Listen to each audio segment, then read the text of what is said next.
All right, everyone. I believe we are live now. So, welcome to the debut episode of Shooting the Shit. And my first guest is the wonderful and the great Nick Borrelli. I think I said your last name right. Yes, correct. Okay, awesome. That's So, if you want quite to an tell, introduction. Thank you. if you want to tell people maybe what you do. Sure.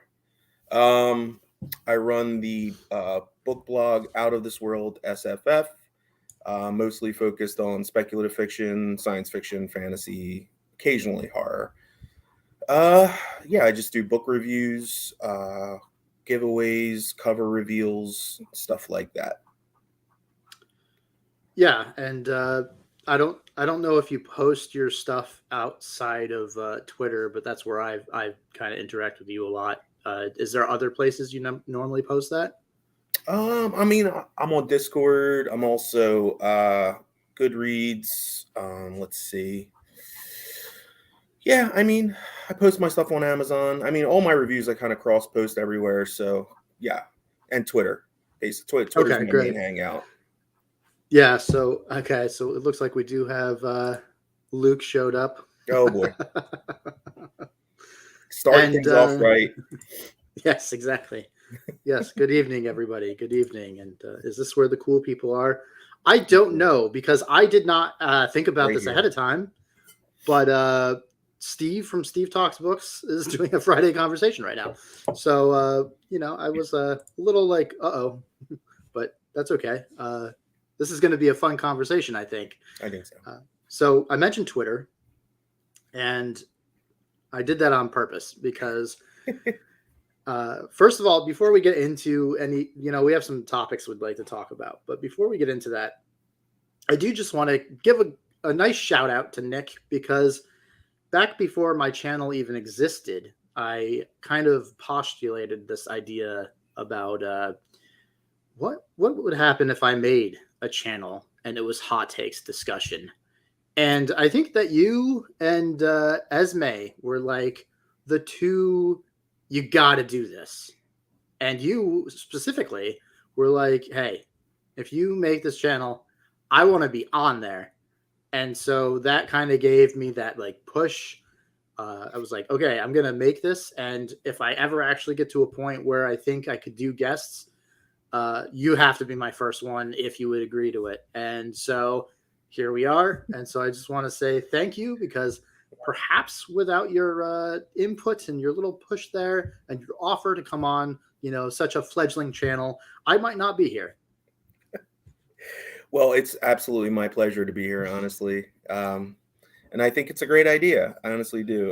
When we were on that one episode of Steve Talks Books, and pretty much everything coming out of your mouth was a hot take, and I said, I feel like this is, we need this in our community, So yeah, absolutely, and I'm really honored to be your first guest on this channel, and it'll be fun. I appreciate it. Also, hi to Bryce and I know Silverstone's Books is an awesome place, but I confess I don't know how to say your first name. It's Kavin, I believe. Cavan. I apologize, my friend. But yes, thank you for at least checking in here. And John is starting arguments again. Well, here's the thing about hot takes.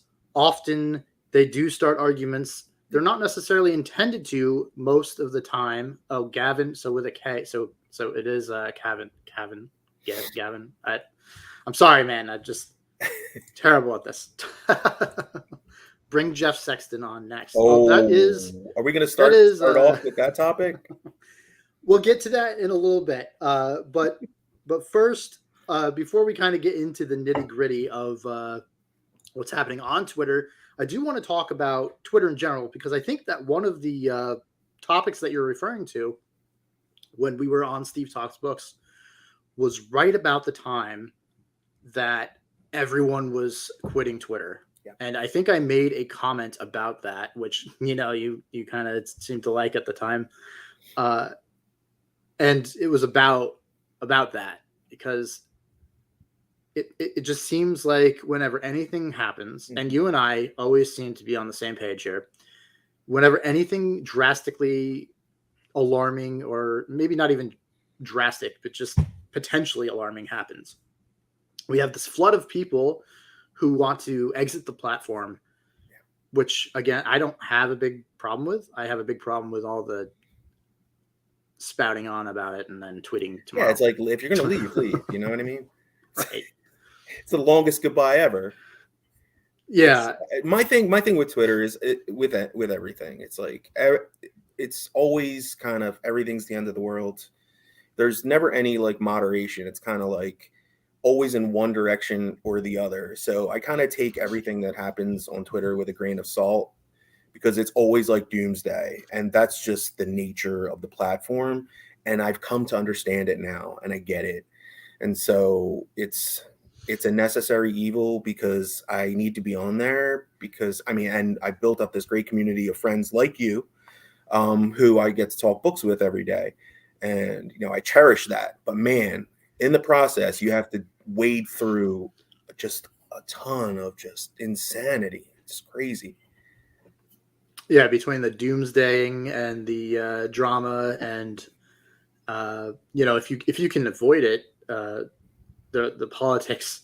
I don't see too much about the politics, but I do know that it's there all over the place. So it can be a little overwhelming sometimes with like, you know, it just seems like nowadays, if there isn't a problem, then Twitter is broken, because there Or a always problem will has be to be. created.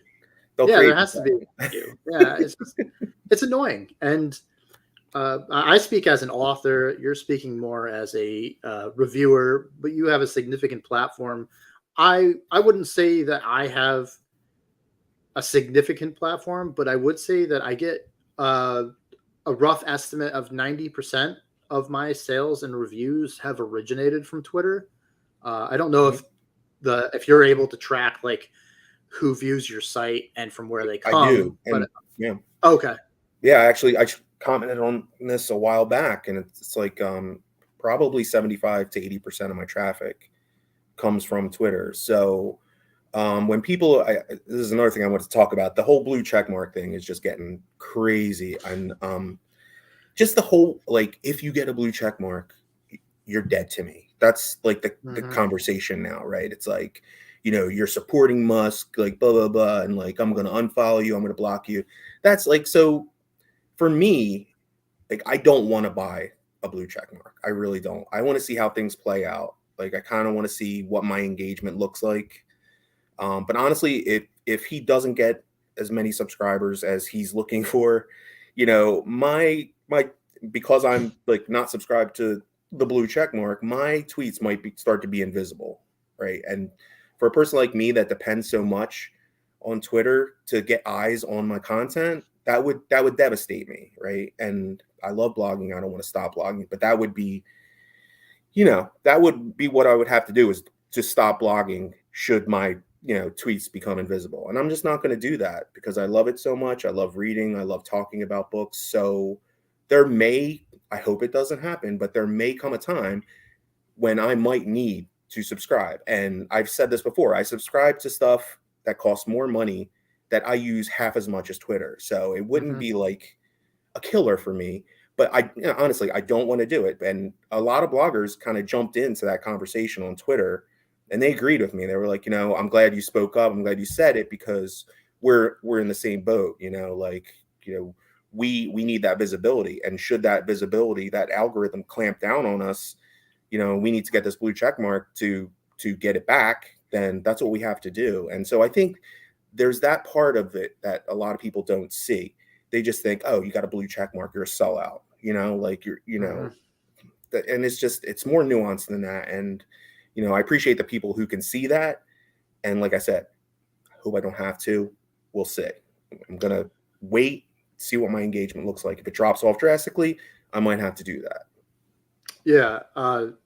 I would also say that the argument that the people who subscribe to it are the problem is kind of really disingenuous, because I mean, it's the same thing that happens with a movie you don't like, where you attack the actor or actress who played a character who was written terribly, or you didn't like, and you're going after the person who just took on a job and is just trying to, better themselves and their career. I look at that the same way with the check marks, where you're going after these people who are just trying to continue to improve their platform. Basically, you're not going after the problem. If you have a problem with blue check marks, I don't disagree. I think paying for social media is kind of ridiculous when they have all this advertising power and all this interactivity with all these users. It seems kind of sad. Now, we know that Elon Musk paid a ridiculous amount for Twitter, and so it's obviously an attempt to recoup some of that money, because it's ridiculous how much he paid for it. And so I understand from a business sense why that's happening.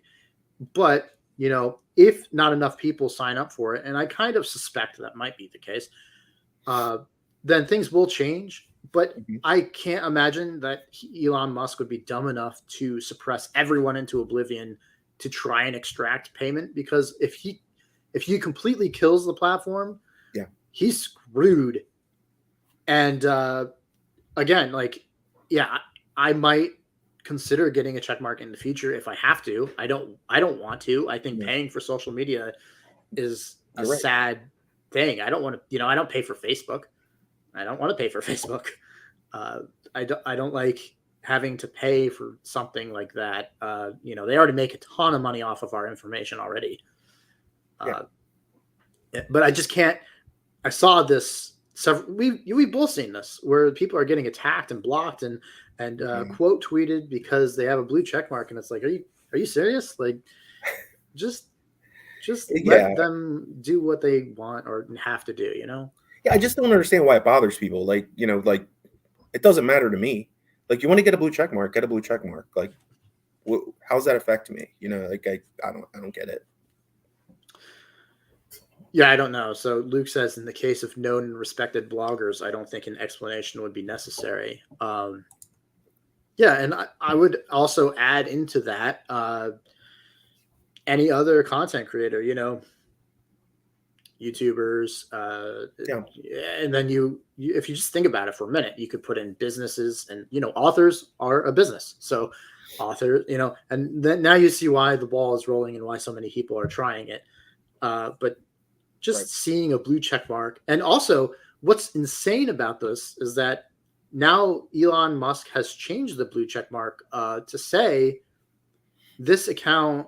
I can't remember the specific verbiage, but it's something like this account is either subscribed to Twitter Blue or was a legacy account. I think it's all on the same blue check mark now. So now you can't even tell if I had a blue check mark next to my name, if I was verified before or if I'm paying for it now. And so if you're blocking these people, they might not even be paying.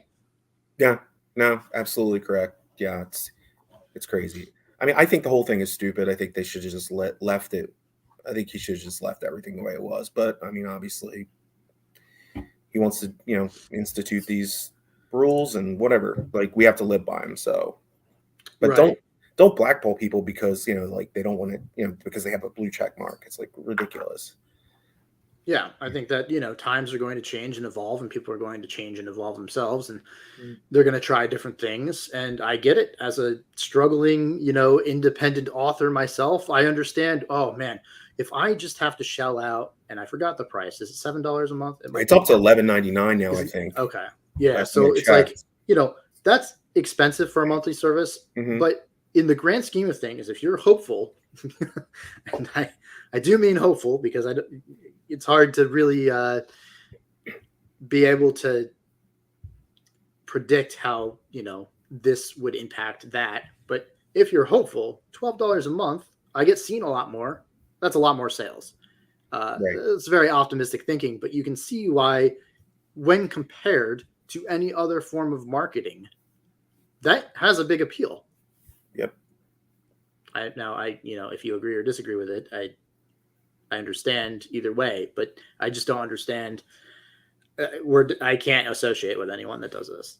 It's just strange. It's crazy.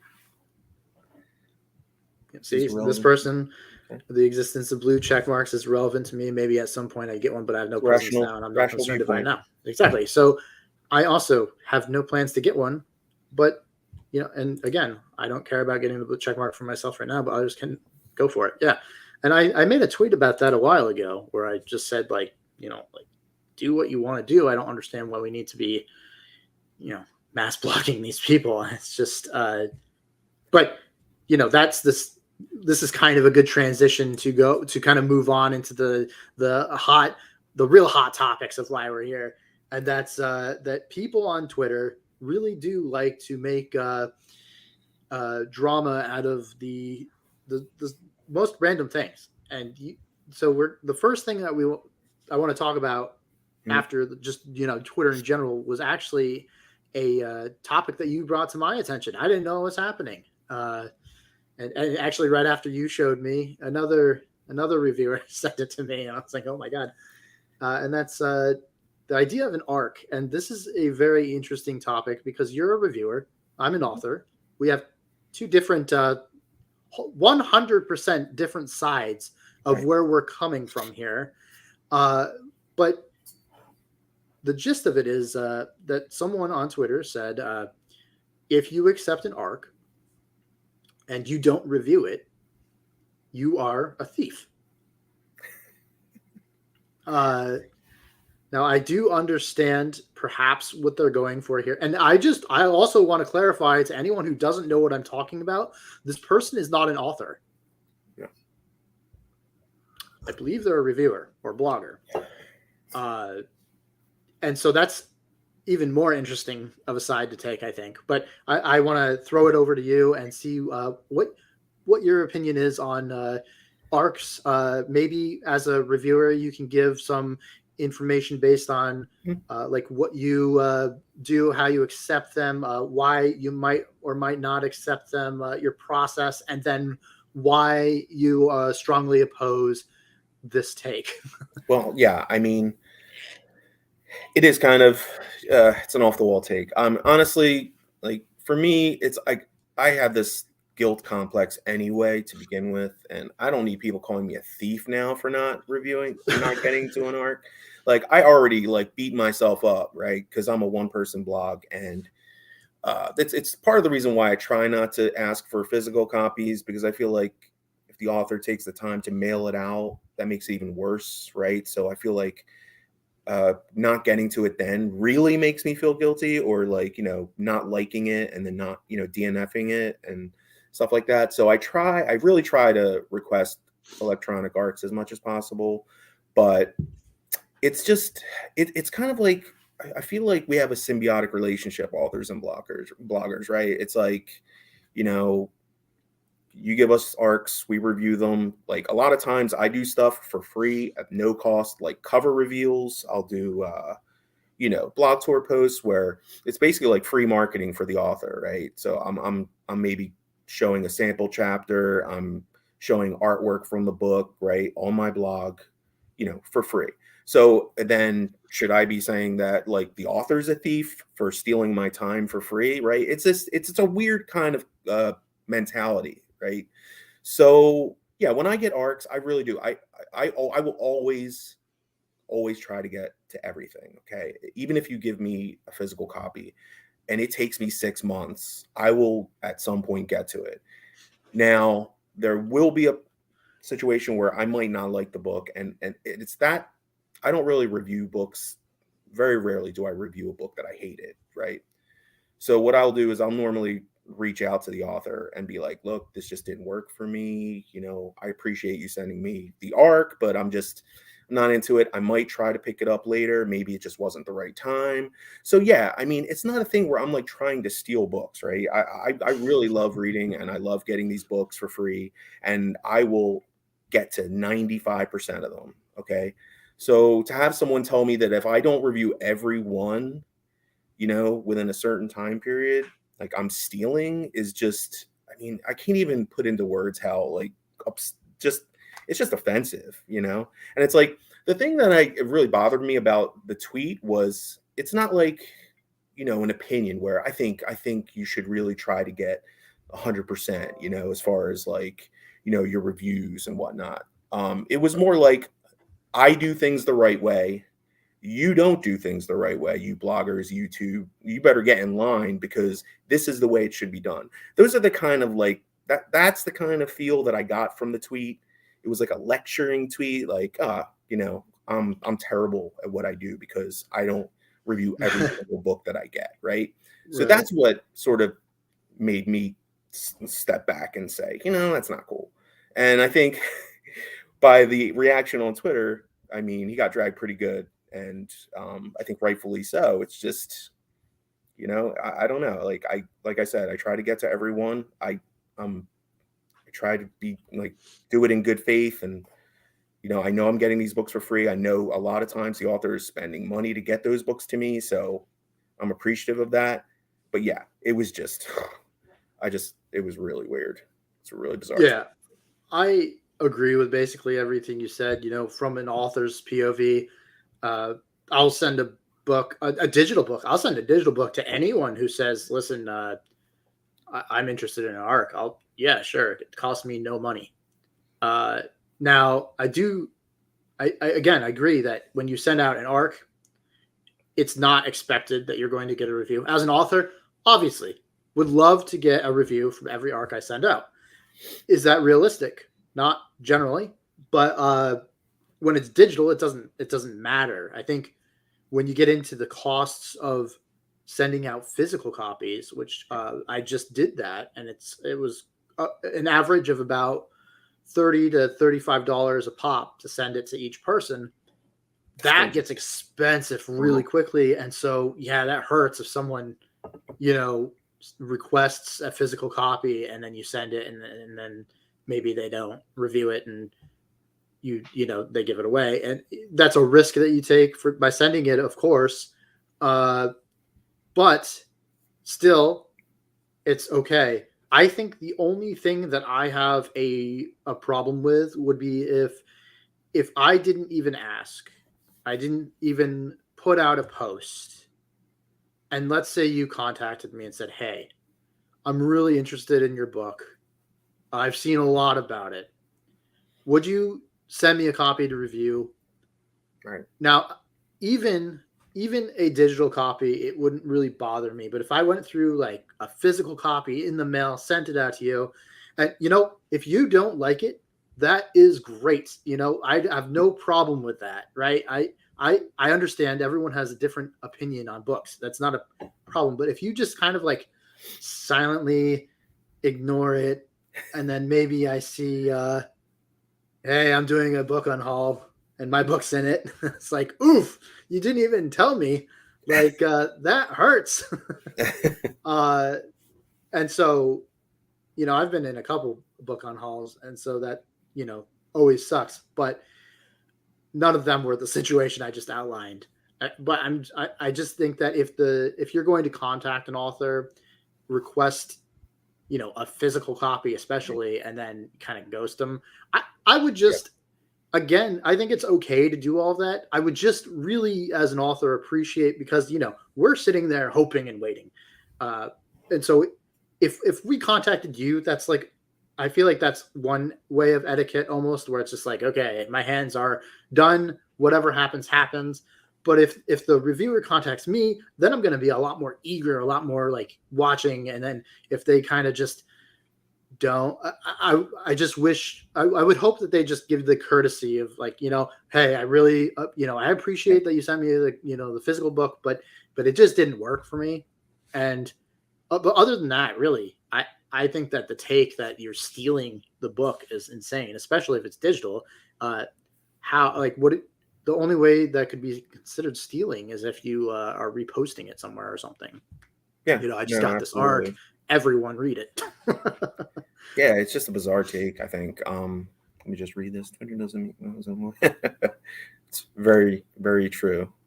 Yeah. And Luke coming in, homie got destroyed with that take. He did. We put out a take, and it's gonna.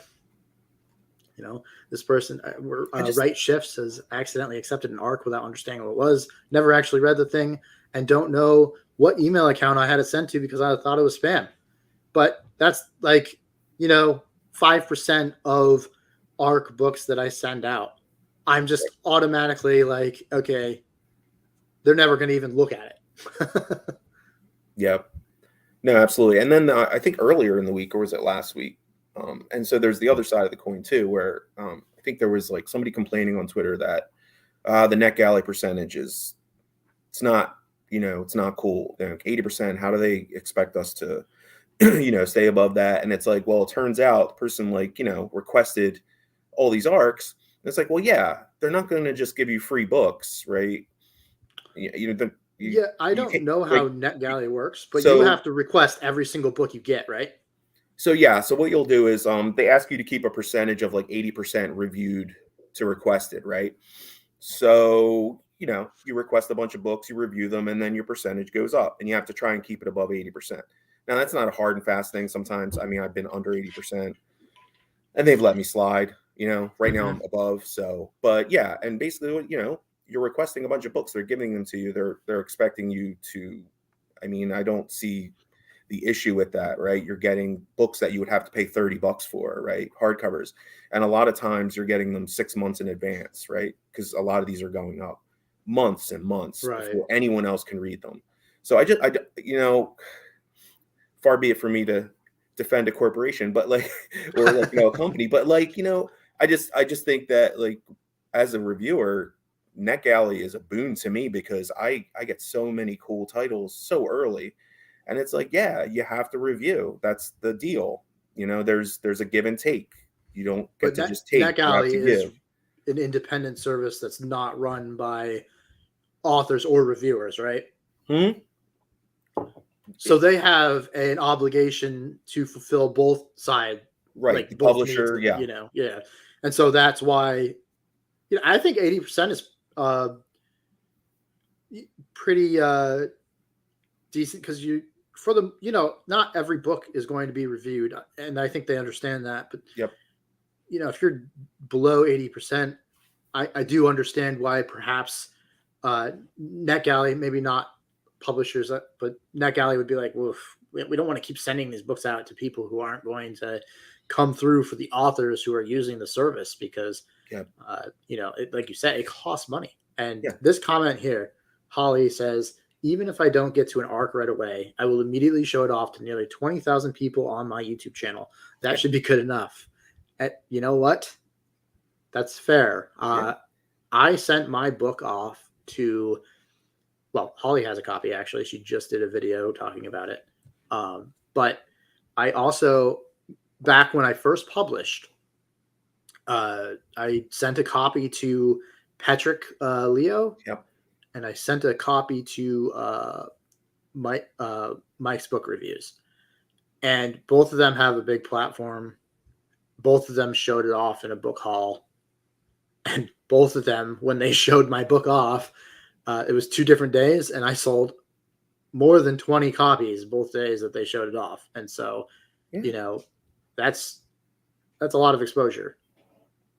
Yeah, I mean, the reason why I picked up 11th Cycle was because I just kept seeing it on Twitter. People kept getting it as book mail, and book mail is another thing. Like those pictures, like you see them, and the way they stage them and stuff, and you're like, "Ooh, what is that book?" Right?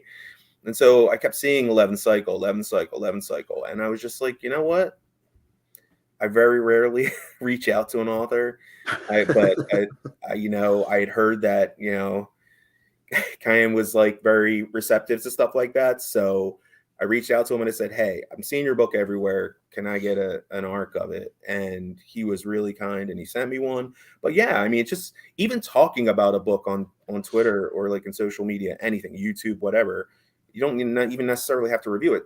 I mean, obviously it had an impact on me because I went out and I wanted to read the book just because I kept seeing it and that gorgeous cover, and I ended up reading it and it was an awesome book, and then I reviewed it. So it's just see, that led to a review, just seeing the book, right? Yeah. So I think that just word of mouth is big, especially in this community. There's not a day I don't go on Twitter and I want 7 or 8 books because I see photos of them in tweets, so there's that. Right. I'm the same way, except as an author, I don't have the time or the ability, I guess, to read like you do. So it's I mean, I don't unfortunate have the because, time a lot either, oh but my God. I try to make it wherever I can. Right. So let's change course a tiny bit, Mhm. still keeping in the topic, but speaking of Holly and showing off my book, I've watched a lot of YouTube videos, and I read a lot of blogs, and I see a lot of comments and messages and author to reviewer interactions, and there is some alarming behavior out there from authors, and And bloggers too. obvious, and bloggers too, Mhm. right? Goes both And ways. yeah, for sure. I mean, we just talked about about a take Mhm. that came from a bad Mhm. blogger for sure. So, but I think that you know, and of course, there are bloggers who do terrible things to authors. So but the specific example I want to talk about is I saw on this YouTube video uh, a comment. This person was talking about uh, books they're going to read, and then the comment, and this person's like was commenting on the video. Their book wasn't in the video, and they said, "Oh, I'm going to paraphrase this because I don't have this comment. Actually, I forgot on my phone. I did take a That's the screenshot, one so that I you sent me. I did send you this, Mhm. but I want to read some of this because it's fascinating that this actually happened. So the initial comment on the channel, and I didn't take the picture. So this comment is going off memory and a little paraphrased, but it was something like, "Great haul. Are you still thinking about my book? You've had it for a year." or something like that. And I was like, "Oh my God." And I was like, that has to be a one-time thing, right? Please let that be a one-time thing. And so I Maybe. clicked on this person's profile, and these are the last three comments on the same person's channel, by the way. I was going to ask about mine, but there's going to be a second soon. So now we have the implication that you're not just going to read the first book that I sent you, but there is a second one that you will be getting as well. So now here's another comment. "I'm just glad," and then the name of the book isn't on here. Although that might just be because you haven't read it. Now, the name of the this video was "Book Series I Give Up On." So again, it's another push to read it. And then we have the third comment is, "I wanted to message you about something, but I didn't want to be that annoying author who just spams people." Too late. And yeah, like what? So I don't know what she was thinking by posting these things. Oops, I just gave away the gender of the person. Uh-oh, you're in Uh, trouble. but yeah, what are you doing? You, It will you definitely think not that's? endear you to reviewers, that's for sure, because Oh, I we know you talk guys to all each talk. other, Yeah. and we will steer clear of that person like the plague if that goes around, and it goes around. Definitely. Right. Yes.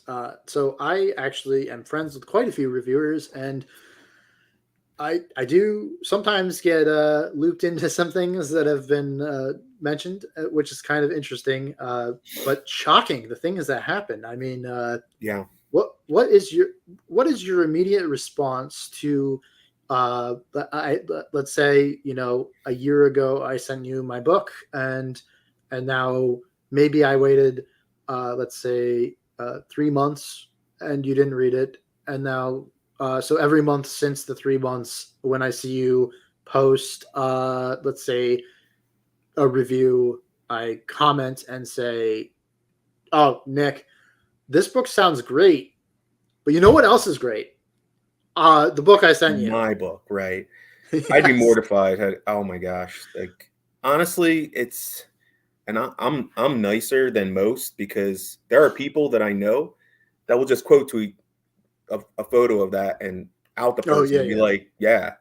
What I would do in that situation is probably nicely say, hey, there may be a reason why I haven't gotten to it. I may not have liked the book, but whatever the reason, I might say nicely, hey, sorry, apologize, haven't gotten to it, real busy. My TBR is kind of crazy, blah, blah, blah, blah. But yeah, and then if they don't get the nice hint, then the next one is maybe more of, hey, can you please like stop like, antagonizing me or like, stalking me, because like I'm doing my best. And then, the third one might be just be a block, so that's just uncalled for. It really is. And thankfully, 98% of the authors are not like that. Right. I have had authors kind of not in that way. We're like, hey, why didn't you read my book? But like maybe nudge me a little bit in a nice way. Just like you. No, I'm just kidding. It wasn't you. It wasn't you. Although I will get to your book, I promise. Yeah, it's just really, just no authors pressure like there. recently, just recently, and it just been like, hey, and and it was one that I really didn't like, and I was gonna try it again at a later date because it just wasn't clicking with me at first. And so before I could sort of give it another try, this person reached out to me and was like, hey, I know I gave it to you a while, are you going to get to it at some point? And like in that, not maybe in those words, but, in words that would, hint that. And so, yeah, at that point, I was like, hey, I'm just going to level with you. Didn't work for me first time around. Doesn't mean I'm not going to try to read it again, but this may very well be a DNF for me, and I apologize, but I will give it another shot. And if it does, but if you don't see a review, it's probably because it just didn't work. So yeah, I mean, it happens. Getting it through DM is kind of annoying. Mm-hmm. Yeah, it's just, I don't know. Like I said, I had this crushing guilt sometimes because I have so much on my plate, and I have a life, and I have 2 kids, and I'm carting them around to stuff all the time. And some weeks I might get a lot more reading done than others. And so sometimes it can be a while. Like I've been really productive lately, but there have been times when I might only get 1 review up in a month. So, it's, you don't know what life's going to throw at you, and having someone sort of like popping up in your DMs being like, hey, what's going on? It doesn't help. It really doesn't help. So, yeah, to kind of expand on some of what you said, I assume, and I could be wrong here, but I can't imagine I am. I assume that if you end up blocking an author, you are not reading their book. No, right. I am not. Yeah, that third time. I mean, if it gets out of hand, I don't block a lot of people. Honestly, I might mute them, and if that doesn't work and a block is necessary, it happens. But yeah, I don't want to block anybody really. I mean, just block that person today because, I mean, I was on the fence for about a month, and I was like, what do I do? And today was just the last straw, honestly, and I just did end up blocking them because I'm just tired of it. Like I said, I don't care if you have an opinion, but if it's like, constantly like, my way is the only way, and if you're not doing it that way, you're doing it wrong. I don't want to see tweets like that. No, that doesn't foster any kind of productive conversation. I agree. I think it's very important that people have their own opinions. I think it's very great to have differing opinions. Yes. What I don't like, and I just also I guess it wasn't recently now, this was probably a month ago or 2. But I saw it. Okay, so we're going to talk a tiny bit about religion for a second. I am an atheist. I do not have any religion in me. I'm not interested in becoming religious myself, but I fully believe that everyone should be able to express and believe whatever they want when it comes to religion. And it really makes me sick. And again, I say this as an atheist, when someone says something like, if you don't or if you do have like God in your Twitter bio, I know exactly who you're talking about, by the way, but go ahead. Unfollow me. I remember this time. I remember this occurrence. Yes. And I was like, whoa. Now there was 2 instances of this. The first is the one that you're referring to. Yep. The second was uh, a reviewer or a YouTuber who was talking about the Brandon Sanderson article, Mm-hmm. and he basically said all Mormons are evil. Right. And so and I don't want to name anyone, obviously, but you do know the first instance, and that was shocking. That was an author that I'd heard a lot of things about, Yeah. and I was considering, buying the books. But now every time I see the name, I'm just so turned off by everything. Yeah. And I am an atheist.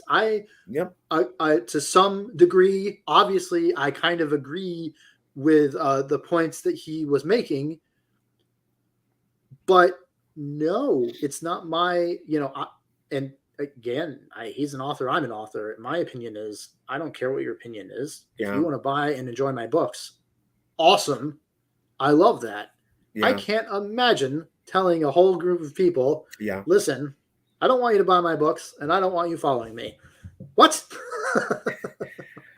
Yeah, it goes back to that thing where it's like, if you don't believe in the same things I do, I don't want to even, and I don't know how you can have a conversation where you're starting from that point, right? Like, it's almost like people don't want to have conversations anymore. It's like, if you don't Yeah. agree with every opinion that I have on all these subjects, then I don't want to talk to you. I don't want you as a friend. I mean, just because they have a differing opinion, or and obviously, like, if it's toxic stuff and it's like they believe in something that's horrible, yeah, whatever, I can see. But like, I just didn't get that whole thing, and just to make a blanket statement like that, and just, I mean, when people of faith were like so supportive of this person, and like, it was just kind of like, all right, do what you want to do, like, if that's your thing. But it really kind of like, Yeah. about I lessened my opinion, but like, it really did affect the way I looked at this person. I saw one person respond to who we're talking about, who is a huge, huge person in the community, and I was like, I know who you're ooh, talking about. Mhm. what are you doing? Angry, Yeah, I So don't get it. yeah, hello, I mean, Chris. Yeah, hey, everyone here knows, this whole drama, and yeah, it's mad. I don't care if you want to express your personal opinion on your profile. I think yeah, that is legitimate, and I think that should be allowed. yeah, And I hate that if I say something on my profile, that it could get people to dislike me, without where we're going in a second. But when you start to say things that attack an entire group of people, like yeah, the other instance I'm referring to was someone was like, listen, that Wired article was right. Everything about Sanderson is terrible because he's a Mormon, because he donates to a church. And I was like, I commented on that. I was like, I don't think that it's fair to say that just because someone donates money to a cause, it means they agree with every single thing mhm, that might, yeah, there's a lot of political donors out there who donate to political camps, and they might not agree with every single thing that's happening, but they still donate. Uh, and so I think it's really the same thing with the church. And the person's response was, no, anyone that donates to what is it, yeah, LDS yeah, church, anyone who donates to that church is like the worst person in the world. And I was like, well, that means you're calling all Mormons like evil. And they were like, yes. And I was like, you realize that this is exactly the same thing.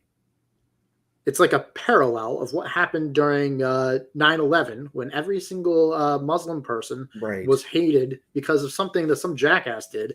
yeah, And they were like, no, it's not the same thing. And you're like the worst person in the world. I'm like, what are you talking about? You are alienating a group of people just because of like one thing that they probably don't all agree with. And you know what?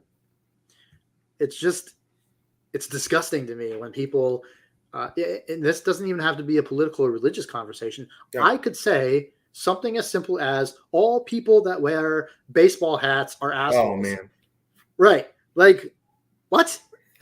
How could you say that? Like, it's just the generalizations of things. It always Yeah, but that disgusts seems me. to be Twitter though. It's all Yeah.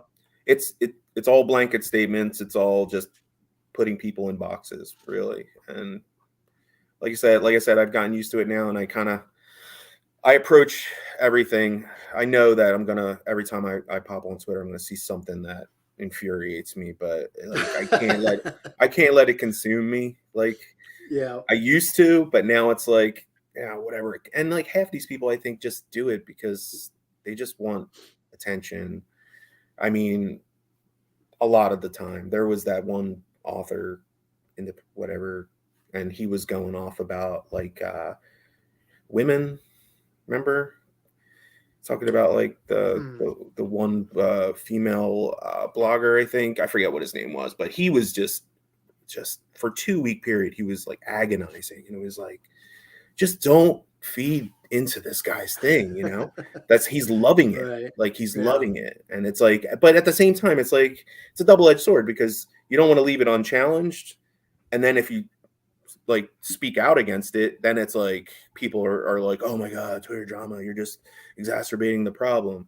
But it's like, Yeah. well, do you want a dumbass's like dumbass statement to just stay out there and just be like, Right. fact? Like, you need to challenge these people sometimes, right? Even though you don't want to. So yeah, it's definitely a tough thing to juggle, and I struggle with it at times because I'm Italian, and we Yes, Italians, me we too. kind of like we're a little hot tempered sometimes. So I'll see something and I'll be like, oh my god, I got to respond to this, and I'll have to count to 10 Yeah. and be like, Yeah. don't. And so I've gotten a lot better at it. But yeah, it's tough. Twitter is a tough thing to navigate, really. Yep. There are many a deleted tweets I've made. Uh, And more that I posted that maybe I shouldn't have. I don't know. But oh, they're there's going to come back to sometimes, haunt you. I'm going to look for them. I'm going to go back into yeah, the it's John possible. Palladino archive. I'm like, this Honestly, you, this you. exactly. Uh, real talk. Uh, Something that I thought about before I even became an author was, and you see it all the time when people go through the archives of social media. Mhm.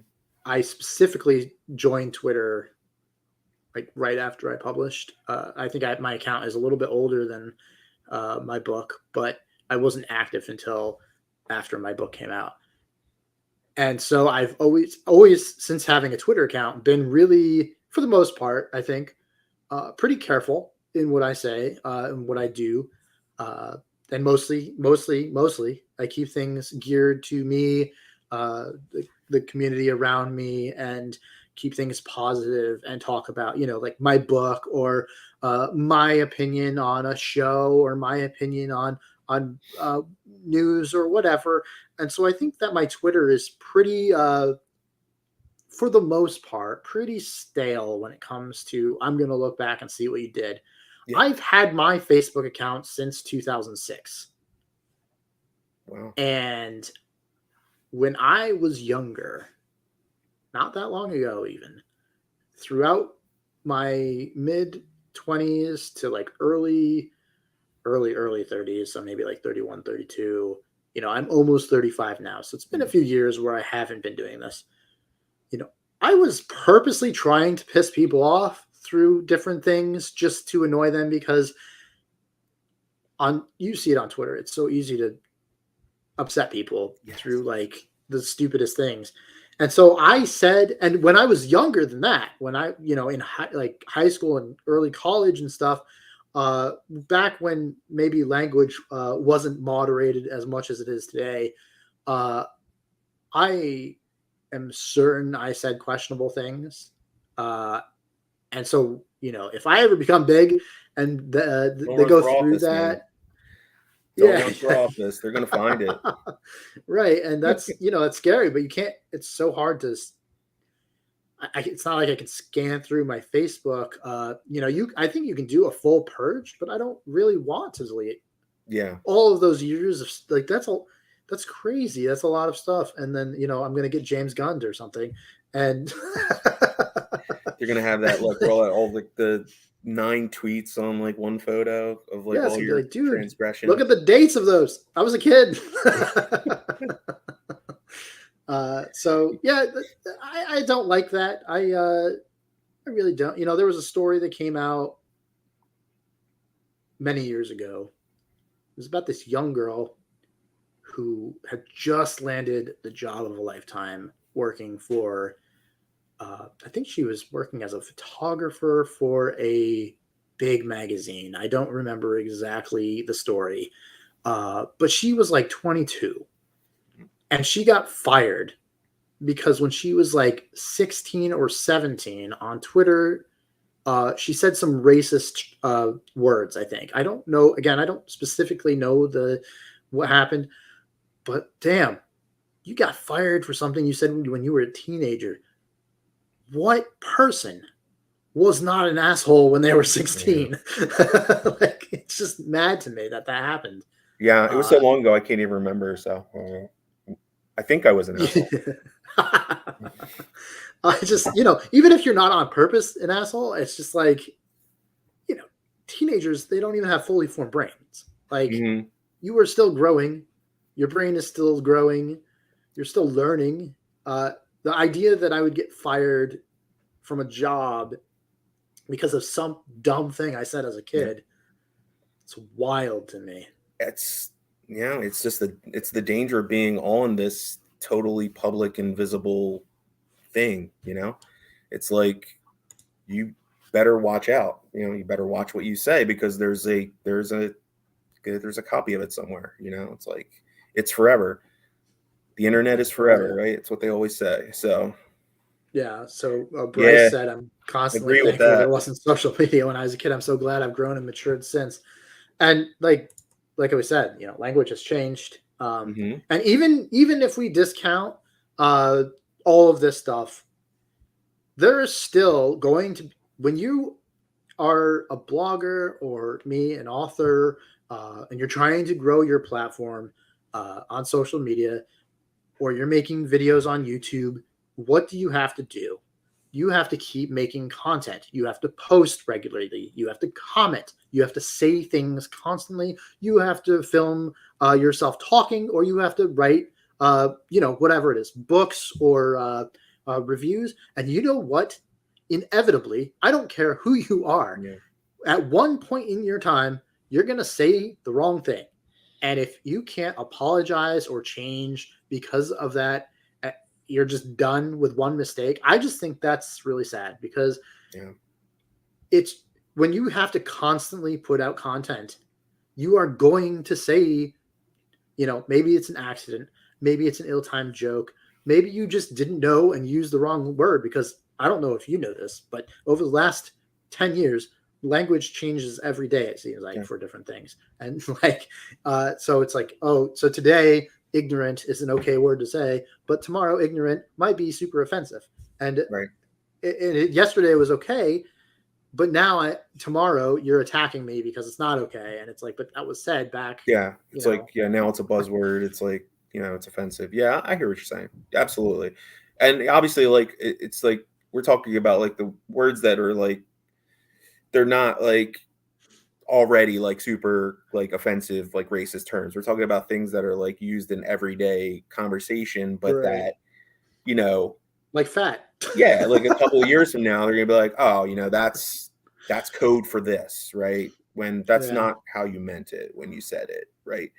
And I get that. I totally get that. And yeah, you're right. Language does change, and things get interpreted in different ways as time goes on, right?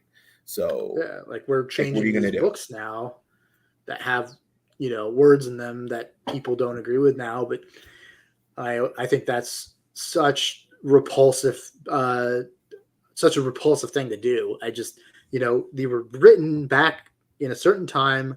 They should stay the way they were written, so that we can learn and see how things used to differ. If you keep erasing history, you're never going to learn from it. And I always say that, this is a hot take, I'm sure. I always say that I don't care what your opinion is. It can be the most bigoted opinion in the world. You could have, I don't agree with it, but you could be like, a literal, like Nazi or something, and have your opinions out there. And while I agree, I don't like those opinions, obviously, you have to also remember that way back in the day, the opinions of something like that was persecuted in such a way. Think back when the church was in control. If you were like a science thinker, you were like actually evil. And so those people Right. changed history. It was heresy. Yeah, like you were killed. like this was not good behavior. So and at the time, they were super offensive. And I just think that if you look throughout history and you see how often these super offensive opinions or in this case with science, it's like facts, uh, how these things shaped and grew humanity. Now we're trying to erase a lot of this behavior and kind of funnel everyone in one direction.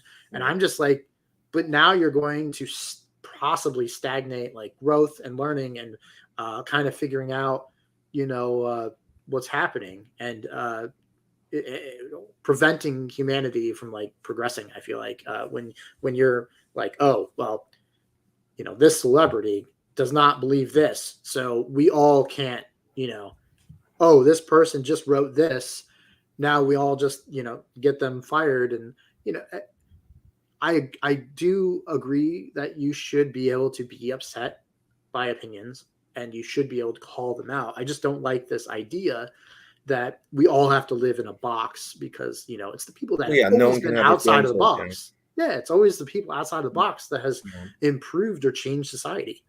Well, for me, it's like I want as much speech out there as possible because I want to know who I have to be careful, who I have to be Right. careful of, who I don't agree with, and maybe I don't like having that stuff hidden from me because that to me is worse. Not knowing that someone believes some of the stuff that they believe. I want it out there, right? I want I want it Right. out there.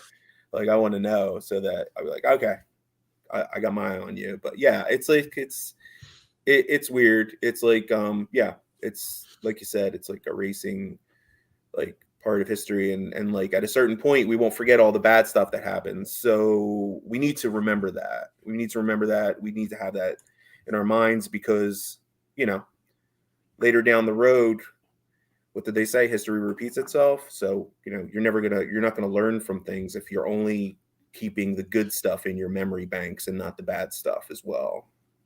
Right. Yeah, exactly. And there's another My comment here opinion that's anyway. interesting. So, a large issue these days is the abundance of people being offended by so many things that aren't offensive or shouldn't be considered offensive. I do agree with that, I think there's a difference between being offended and someone having a different opinion. And I think they've kind of merged into this thing where it's now, if you don't have the same opinion as me, I'm now offended. And I don't like that because we don't see the debate and discussion that I feel like we used to see 15 years ago. Maybe people used to have a lot more I don't want to say arguments, but like maybe civil conversation online where perhaps no one ever actually agreed, but then they got their pieces out and they kind of went on their separate way. And Right. nowadays it doesn't seem like that happens. It's like, whoa, you just said that you're out. I blocked you. That's it. You're dead to And me. and on Twitter, if you get blocked by someone, then they have to screenshot and tell everyone. Look, I got blocked. Yeah. I just think, I don't know. We are in I think social media has a big part to play in it. I just think that everyone sort of feels like their opinion is kind of like the most important and the only opinion that matters. And anyone else, I don't know, maybe I'm overgeneralizing, but I think a lot of people do this on social media. I mean, I see it a lot, and they don't want to hear from any other side. So it's very polarizing. It's polarizing, and I think that's the nature of social media. It really is like everybody has a platform.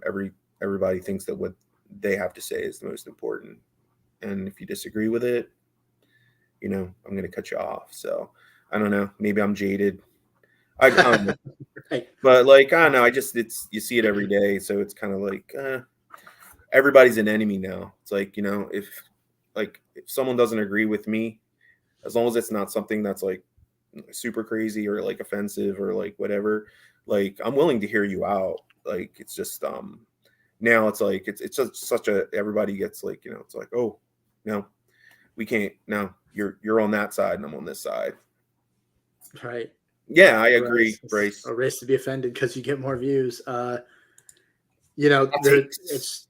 it's so true that like being offended gets a lot of views, but you know, I try really hard not to be offended too much on Twitter because again, I'm trying to grow like a platform for anybody of any belief to buy my books. And I think it's a little different when you're running like a business type mindset than maybe just being like a YouTube creator or a blogger or something, because you're not necessarily selling like products for money. So like if you are creating content that needs to be viewed, sometimes having offensive or polarizing takes is amazing because then you draw.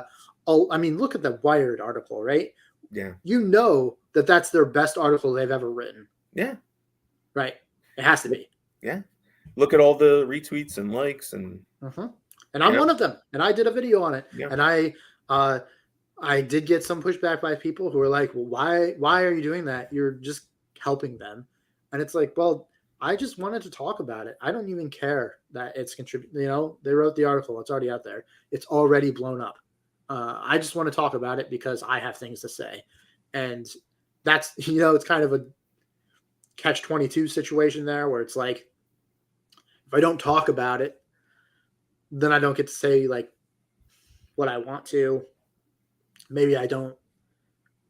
I'm not saying I'm big enough to change anything, right? I'm a Right. small guy, but I'm just saying that I'm not able to get what I'm thinking out there. But then if you do that, then you get the whole like, well, now you're, I think you said this earlier today, actually, Feeding the basically, it was beast. like, yeah, it's like now you're contributing and it's, you know, it sucks, but I do still want to talk about things. Yeah.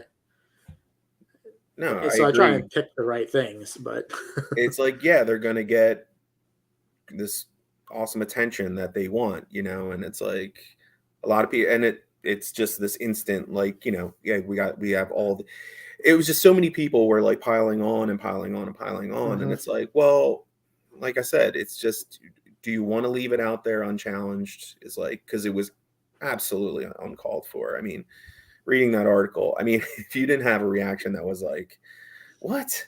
Like, where is this coming from? Right. And it was, yeah. I mean, maybe it was designed to get like Wired some more, you know, clicks and likes and attention. But I mean, you can't, maybe, I don't know. Like, I don't want to leave that out. I kind of want to push back against it. Right. And it's like, I don't know. Normally when people like have like takes like that, it's just like, right. just, Yeah, exactly. you just want to push back a little bit, you know. It's like, I don't know, he doesn't need us to defend him, you know, he's a gazillionaire, yeah, right? Exactly. And he's like, and he even said, you know, it doesn't matter to me, right? And his He had fans to say were that, more to be upset fair. than he was. Right. But at the same time, it's like my biggest thing was like, I didn't like the whole, just like, he opened up his house to this person and like broke bread with him and let him hang out with his kid and like like just letting him like stay at his house, and then like, you know, it just seemed like a person, the whole, it just seemed like a hatchet job, you know. And it's like, to do that to someone who was that nice to you, that's where I had the problem. Whatever, if you're gonna write a critical article, whatever, but like, man, you talk about like the nicest gesture to you know, to like open your life up to somebody. And then I'm not asking for a fluff piece, but man, it was like he just like stuck the knife in his back and like almost like took pleasure in twisting it. It's like, really takes like a really vindictive, evil person to like do that to someone who was that nice to you. That's what bothered me. It's just crazy that he attacks, you know, the house and like the people. It was so that personal. like, it was really personal. It was so personal. It's just like, I don't understand And I'm not a Sanderson fan by any means. I don't like his books. But I'm man, right that there. You know, I'm not the biggest Sanderson fan. I used to be more of a fan, but I've found over time that like his books just don't stick with me. I mean, I read them recently, and I you're gonna really get in don't trouble now. remember. Maybe I just don't. He's a fine Sanderson writer. I fans don't will jump on you. mind it, but like I read Mistborn. I don't know how many years ago. It probably was 10 years ago now, maybe the first era. Yeah. And I read books way before then that I remember vividly. I don't remember anything Yeah. about Mistborn. I read Stormlight Archive. I actually really liked the first two. The second two I thought were some of the most boring books I've ever written. I just felt like there was no conflict. The conflict had been resolved, and people were kind of waiting around. And so I just got really bored. But that's just my opinion, your opinion, and on this channel, Hot Takes, we like to hear Yeah. opinions, as long as it's your opinion and you're not pushing it on other people. I No. think that they're very valid, and it's just weird how upset people get by that.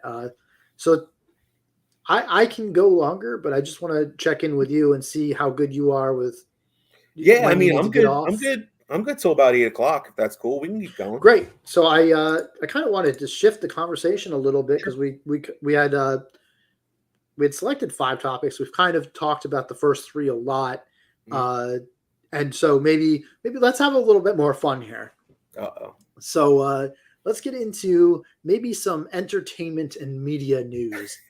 Now we I kind of broached both of these topics with you on Twitter, so you know where I'm going. Mhm. But the first one I want to talk about the HBO announcement that they are rebooting the Harry Potter books into a television show that is actually going to be a rehash of the movies. It's going to be a season per book, allegedly. I don't understand. What the hell? It's just to me, it reeks of like, let's just squeeze some more blood from this stone, right? It's like, it's just, you've already told the story. You've already told the story, and there are so many other books and series out there and that are waiting to be adapted, and it drives me nuts. It's like we keep getting these like variations, like other spin-offs of like Game of Thrones and like Harry Potter, and it's like and Lord of the Rings, like, and it's just I'm just tired of it. I'm tired of it. I want like some indie, like, some really cool indie series, or like some other cool like trade pubs like series. I want something that's like not this what we've been getting. And it's like, I understand it. They're like, hey, Game of Thrones was so successful.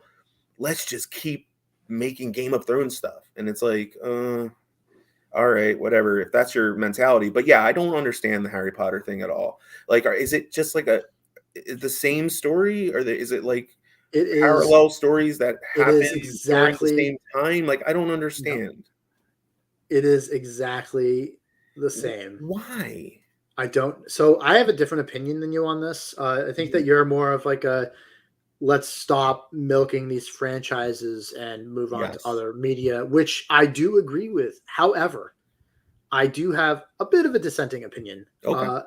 As a big fan of Game of Thrones, the world, not so much the ending of the show, and the books. Obviously, I love the books.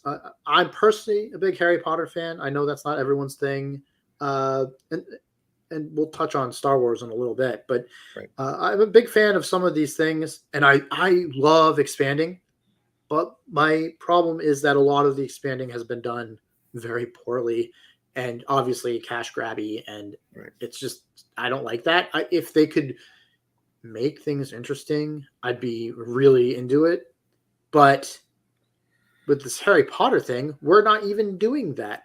Right. If you're going to make a Harry Potter show, it first of all, it should not be Harry Potter. It should be called something else, or maybe I guess it could be Harry Potter in the future, maybe. But like, what are we doing? You already have. I mean, I didn't like the movies personally Right. that much. but a lot of people love them. Yeah. And you can't get away from the casting and the music and the set. You know, it's all amazing. I didn't like the adaptation myself because I just prefer the books, but Right. you can't replicate that story. It's just not going to land. You know, we've already seen it. It's just like if they said we're doing A New Hope tomorrow, or we're doing the Lord of the Rings trilogy again. You know, these are already so ingrained in people's brain. It's mind-boggling that we're thinking about rebooting them.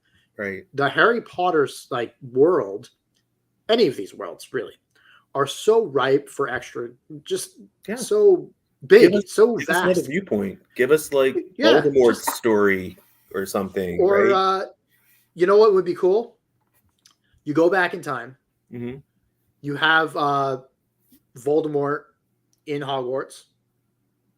You do maybe, I don't know, 7 seasons of every year that he's in school. I don't know if he actually finished Hogwarts. I can't remember. He dropped out. But yeah, I think he did.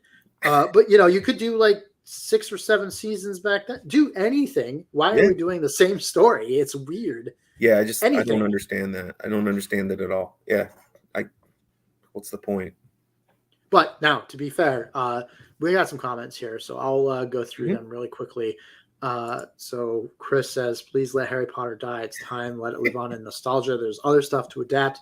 Again, I do, you know, I personally would love more, except I hated Fantastic Beasts, so maybe I don't want more. In my dream, I would have a new show that goes through the school and then has an original story, and it's excellent, right? I think that most people can agree if it was excellent, we'd like it. The problem is it doesn't pan out that way. They want to stay safe with known properties that pull in money. But yeah, I totally agree. Highlight other stuff, please. And yeah, if I had a choice between the First Law, Realm of the Elderlings, I don't know. There's a couple other properties out there that could use a show or movie. You know, I would prefer that over let's make Harry Potter again. Yeah. Like, what are we doing here? Honestly, just for arguments. Oh, see, Mistborn or something from Robin Hobb, not necessarily indie, but ripe for expansion into different media. Yeah, there's so much. The Force Awakens and New Hope already did that. Yeah, but to be fair to The Force Awakens, it was a progressed story. It did rehash the style, I guess, and the you know structure of the story, but it was different characters, and the old characters had progressed. So I still would say that's different than doing A New Hope tomorrow, because if you did A New Hope tomorrow, you'd have to recast Luke, Leia, Han, everyone knows what Harry Potter looks like. Everyone knows what Dumbledore looks like from these movies. And now you're going to recast. It's just not a good idea. But yes, new stuff would be great. You know what, HBO? I actually wrote my book with the visual imagery of an HBO show in it. So if you're looking to branch out, come to me. I'm sure they'll be beating on your door any minute. Right on it. Oh, you know, even Sanderson. We don't like Sanderson's writing kind of that much, but his books would make a fine TV show, I think. Yeah. Anyone. I'd like to see Tad Williams' stuff, like the Other Land books. I mean, I think those would be amazing on the screen, right?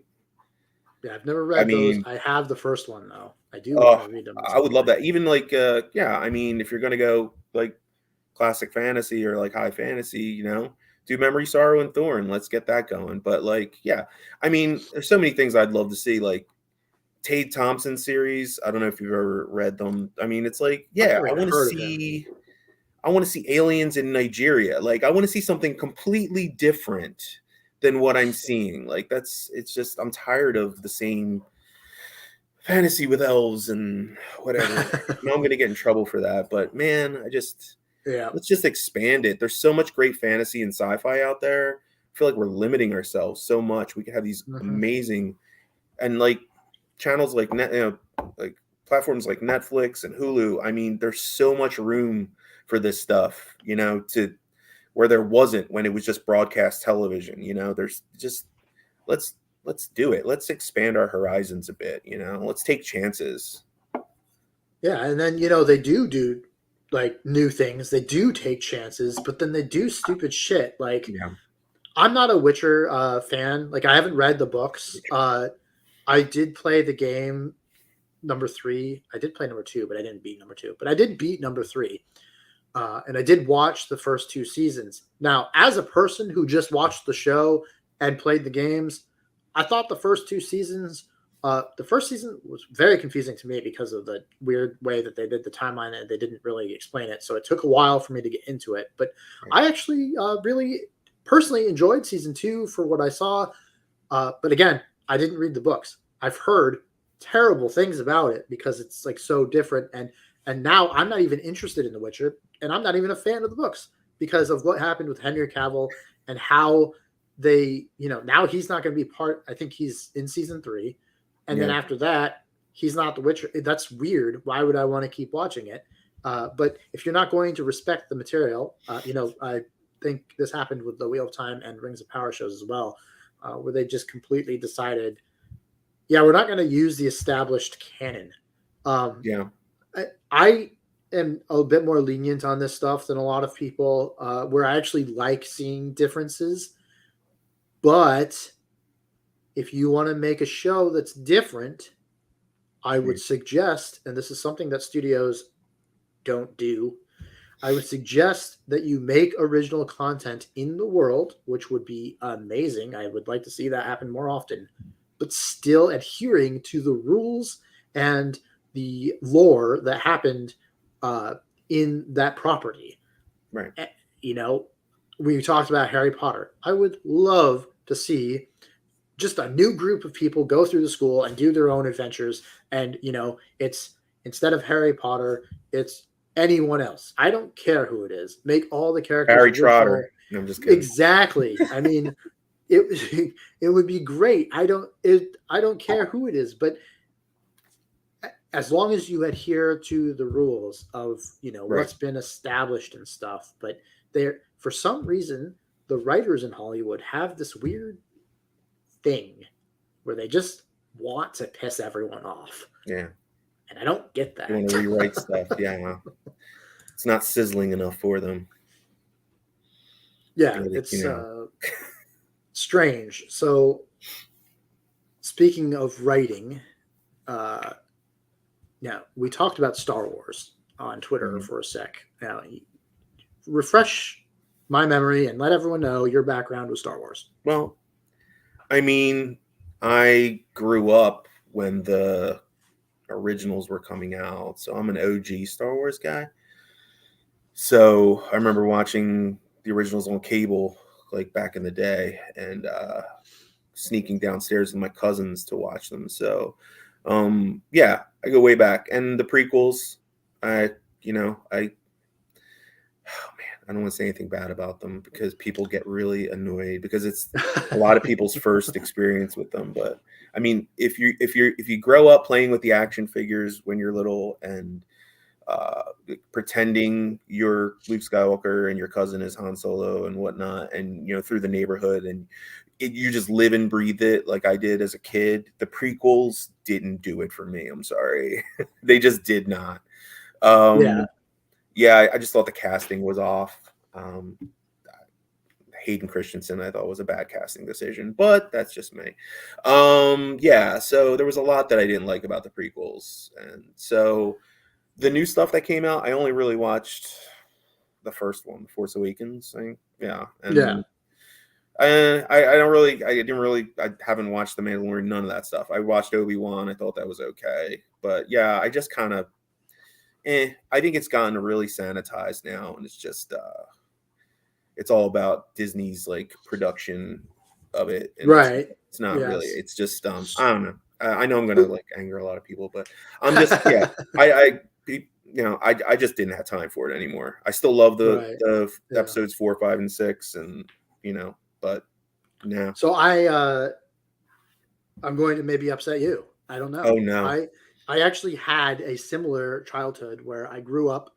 I watched So I'm almost 35. So I Mhm. was old enough where I watched the originals on TV. They were airing on TV, and I got hooked. I love them. I did all the, I had Star Wars Christmases where I got tons of action figures, and for the longest time, it was just the original trilogy. Yeah. And then the prequel trilogy came out, and I was so hyped. And I will say,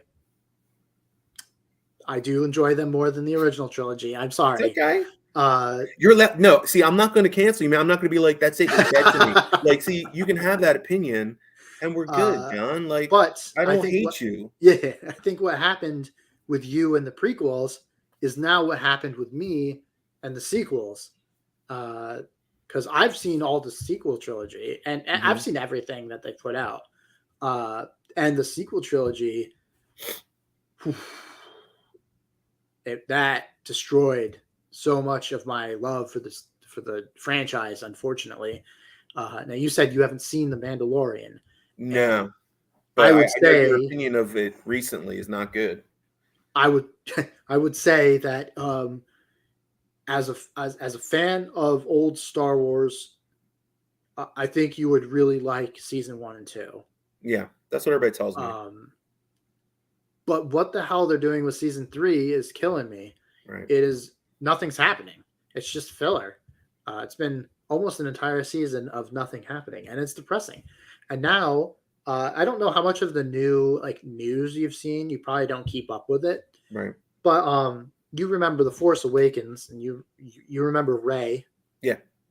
And I'm sure you've seen a lot of development. Like, I know you didn't see the next 2 movies, but you probably know a lot about them from Oh, yeah. people complaining Just from online. what yeah. But I Rey is essentially, Jedi Mary Sue, yes. and now they've announced that they're going to make a movie set 15 years after the sequel series about her and reestablishing like the Jedi Temple and the Jedi Order and stuff. And Right. this, I think, again, which we talked about a little bit earlier, is just another cash grab. And I could not be less excited. It's just, I hate that character so much. Are It's you just, in the minority in that opinion, or does it everyone seems to else be feel that way? Or it kind of seems to be split. Like, if you're a fan of Star Wars, I Mhm. think for the most part, you really hate the sequel trilogy. If you're a fan of movies in general, and maybe a new Star Wars fan, I think you tend to be more okay with the sequel trilogy. Right. This is just in general. I know that there's always exceptions, but the Last Jedi, which was the middle movie, really kind of pooped on all the established canon. And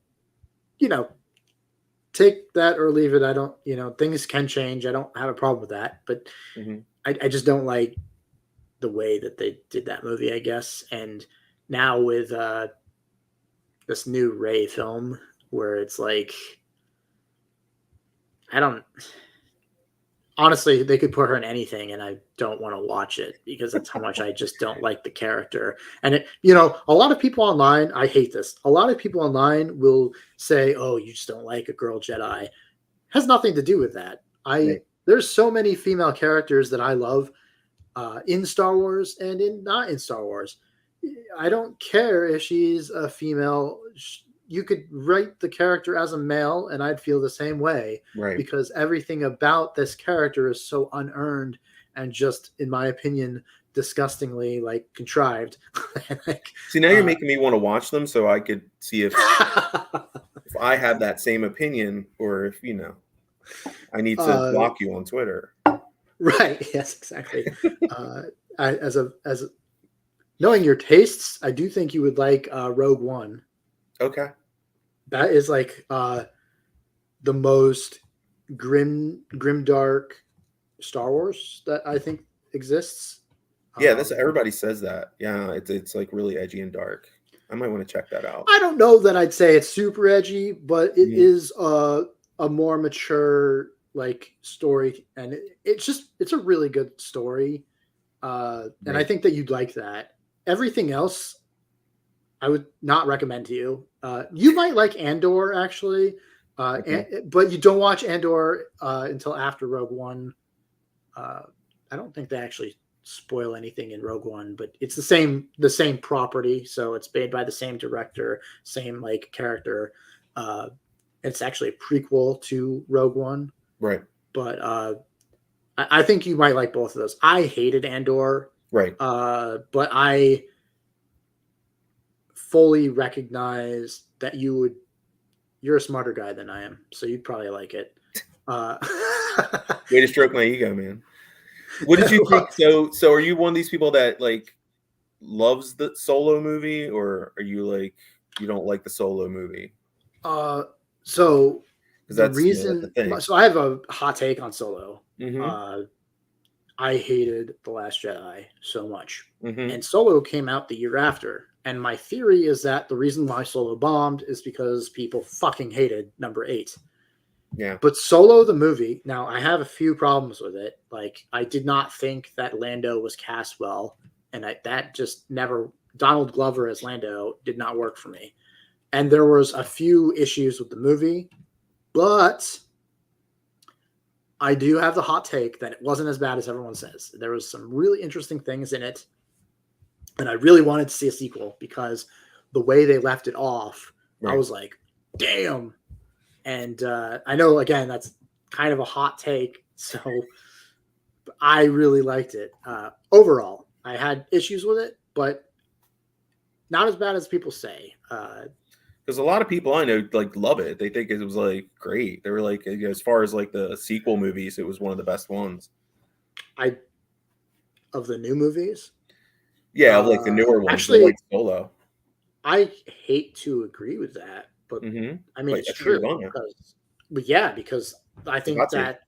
See, we're getting some interesting comments here. So first of We're all, pissing the Star Wars fans off, man. we're backing up. I wanted to say hey to Layla, and then also hello to Becca, a friend of mine, and Ashley. Hello.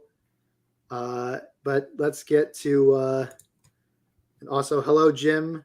So yes, Solo was garbage, and this comment popped up when I said that it's one of the best of the new movies.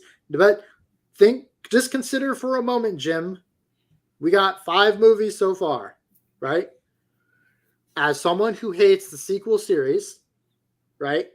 It brings me down to 2 movies. So already, Solo and Rogue One are, the 2 best of the new movies. I hate the new trilogy more than like anything in the world. So yes, I do think Solo is one of the best movies they've made. I don't think it's an amazing movie, but I do think it's better than a lot of people say. I will say the only good movie they've made is Rogue One.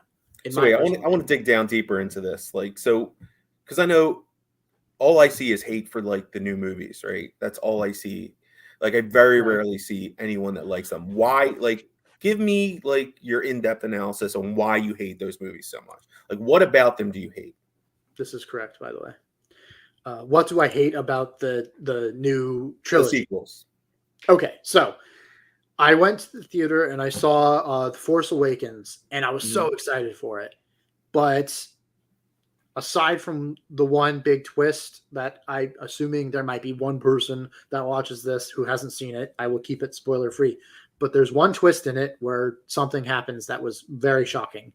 But aside from that one thing, the whole movie just felt like I was watching A New Hope again. Now, again, hot take here. I'm not a big A New Hope fan. It's very, I loved it when I was a kid, but rewatching it as an adult, it is almost kills me with how boring it is because it's just very tropey and cliche. Like it's just, it's the hero's journey.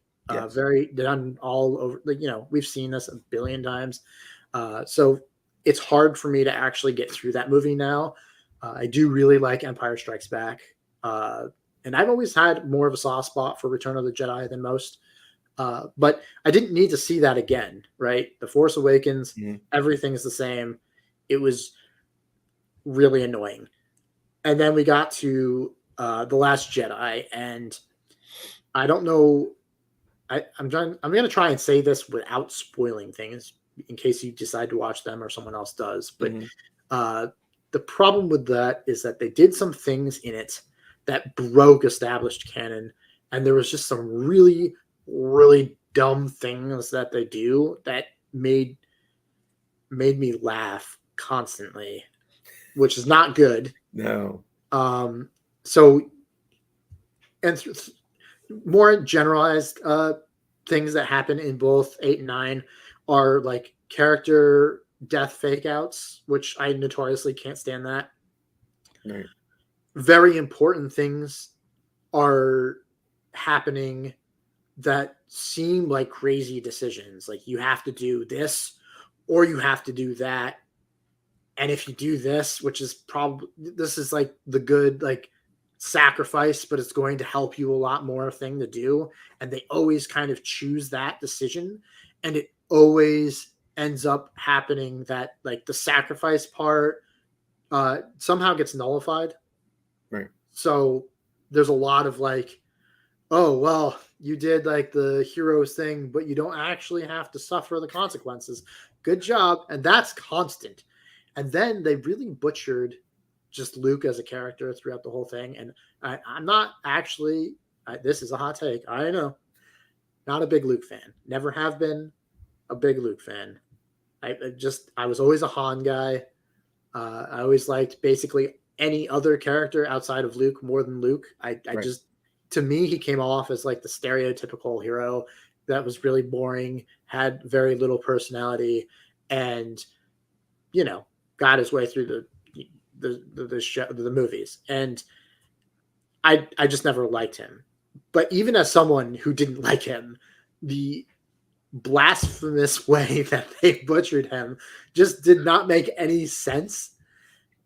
And then, again, not to spoil too much, that they start doing these weird twists with the Force that's not established. And also, even if it was established, doesn't make sense. For example, this is kind of a big spoiler in terms of the Force, I guess, but it's not really going to ruin anything that happens in the movie. There is a part where these two people who are, this is the perfect comment, by the way, Force gateways. That's basically what it is. So essentially what happens is you're where you are now, and I'm where I am now, except pretend we're on different planets, maybe. That's how far away we are. I'm in the Milky Way galaxy, and you're in Andromeda. And we have this connection through the Force, so we can kind of somewhat communicate. And then something happens, and you need something I have. How are you going to get it? Well, I'll just pass it to you through the Force. The Force solves everything. Oh my God. It was just like, and that kind of thing happens throughout both 8 and 9, just constantly. Just, you know, like I always forget the words for these things. Like MacGuffin, I think, is one. Yeah. It's just these things that happen that are so ridiculous. You know, at some point they need to find a very specific place, and it's like they get the Sith artifact, and I forget the specifics, but it's so ridiculous because the idea is that long ago this artifact was designed with this ridge almost, and when you hold it up to the horizon, it matches the artifact. And when you line it up to the mountains or whatever, and it points you to where you need to go. But this was made theoretically thousands of years ago. And I don't know if you know how geography works. Yeah, there's no accounting for erosion or anything, right? Yeah. This is a great comment. Yeah. So you're saying everything just happens, like everything's resolved very conveniently through the use of the Force in a lot of situations. Yeah. There's one thing I do want to bring up. I don't know if you know it. I can't imagine anyone hasn't heard about this by now, but there's this moment. Sorry if I spoil this for you, Nick, but it's not a big spoiler, I don't think. Because this is really an argument why not to watch this movie. There's a space battle. Mm-hmm. Okay, so spoilers for people who have not seen. Tune out, people. He's going to big spoiler coming. Jedi, I think. It's not even a big spoiler because no one dies in this series. So even when you think that someone's in danger, they're not. A space battle happens, mm-hmm. and the side of a ship is blown open, and Leia is flung out into space. Now, I don't know if you know how space works, but you would be dead. Now, the whole vacuum thing, the oxygen, the cold, all of that great stuff. Now, again, you are a fan of the original trilogy. Leia has been hinted at in lore for decades to be force sensitive in one way or another, right? In it, especially in the extended universe. So in the movie, just blown out into space, and she's floating there, and you're like, "Oh my god!" With no space helmet. She's dead. And it would have been a great moment because the actress had died in real life. Mm-hmm. And so when you're in there watching this movie for the first time, you're like, so this is how they get rid of her. And that makes sense. And that's kind of sad. But no, she opens her eyes and she looks at the ship that's still okay. And she holds up her hand and she uses the force to fly through space. And then she gets into this other ship and she's fine. And it was at that moment in that movie where I almost stood up and walked out. But if you understand why so much of that doesn't make sense, now take that, apply it to about every 20 minutes in the movie. In both movies, mind you, 8 and 9. That's my problem with the movies because there's always something that's stupid that happens that's just ridiculous and constant. And it's just, there's a movement. There's a movement. There's a moment in the movie when the rebels are in trouble. And so how do they get out of it? They use light speed to take a ship and they light speed through another ship. What? And they don't die. It is madness. And these are two kind of spoilers, but I don't even think they're big ones compared to a lot of the stuff that happens. But I just can't recommend you don't watch those movies enough. I do think that you should watch Rogue One. I do think that you should, well, I don't know how much you'd like Solo. I don't recommend Solo to anyone, but I think it's not terrible. Yeah, you just said it was the best movie. Now you're not recommending it? Second best that Disney has made.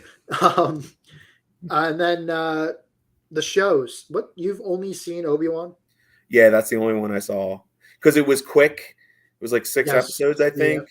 And I was able to squeeze them in, before bed, after I got home, taking my kids wherever they go. So I was I was able to knock those out. Yeah, it was entertaining. I didn't hate it, but I mean, obviously there's probably a lot of people that did. Right. So the shows, I mean, I had problems with Obi-Wan, but it was an okay show.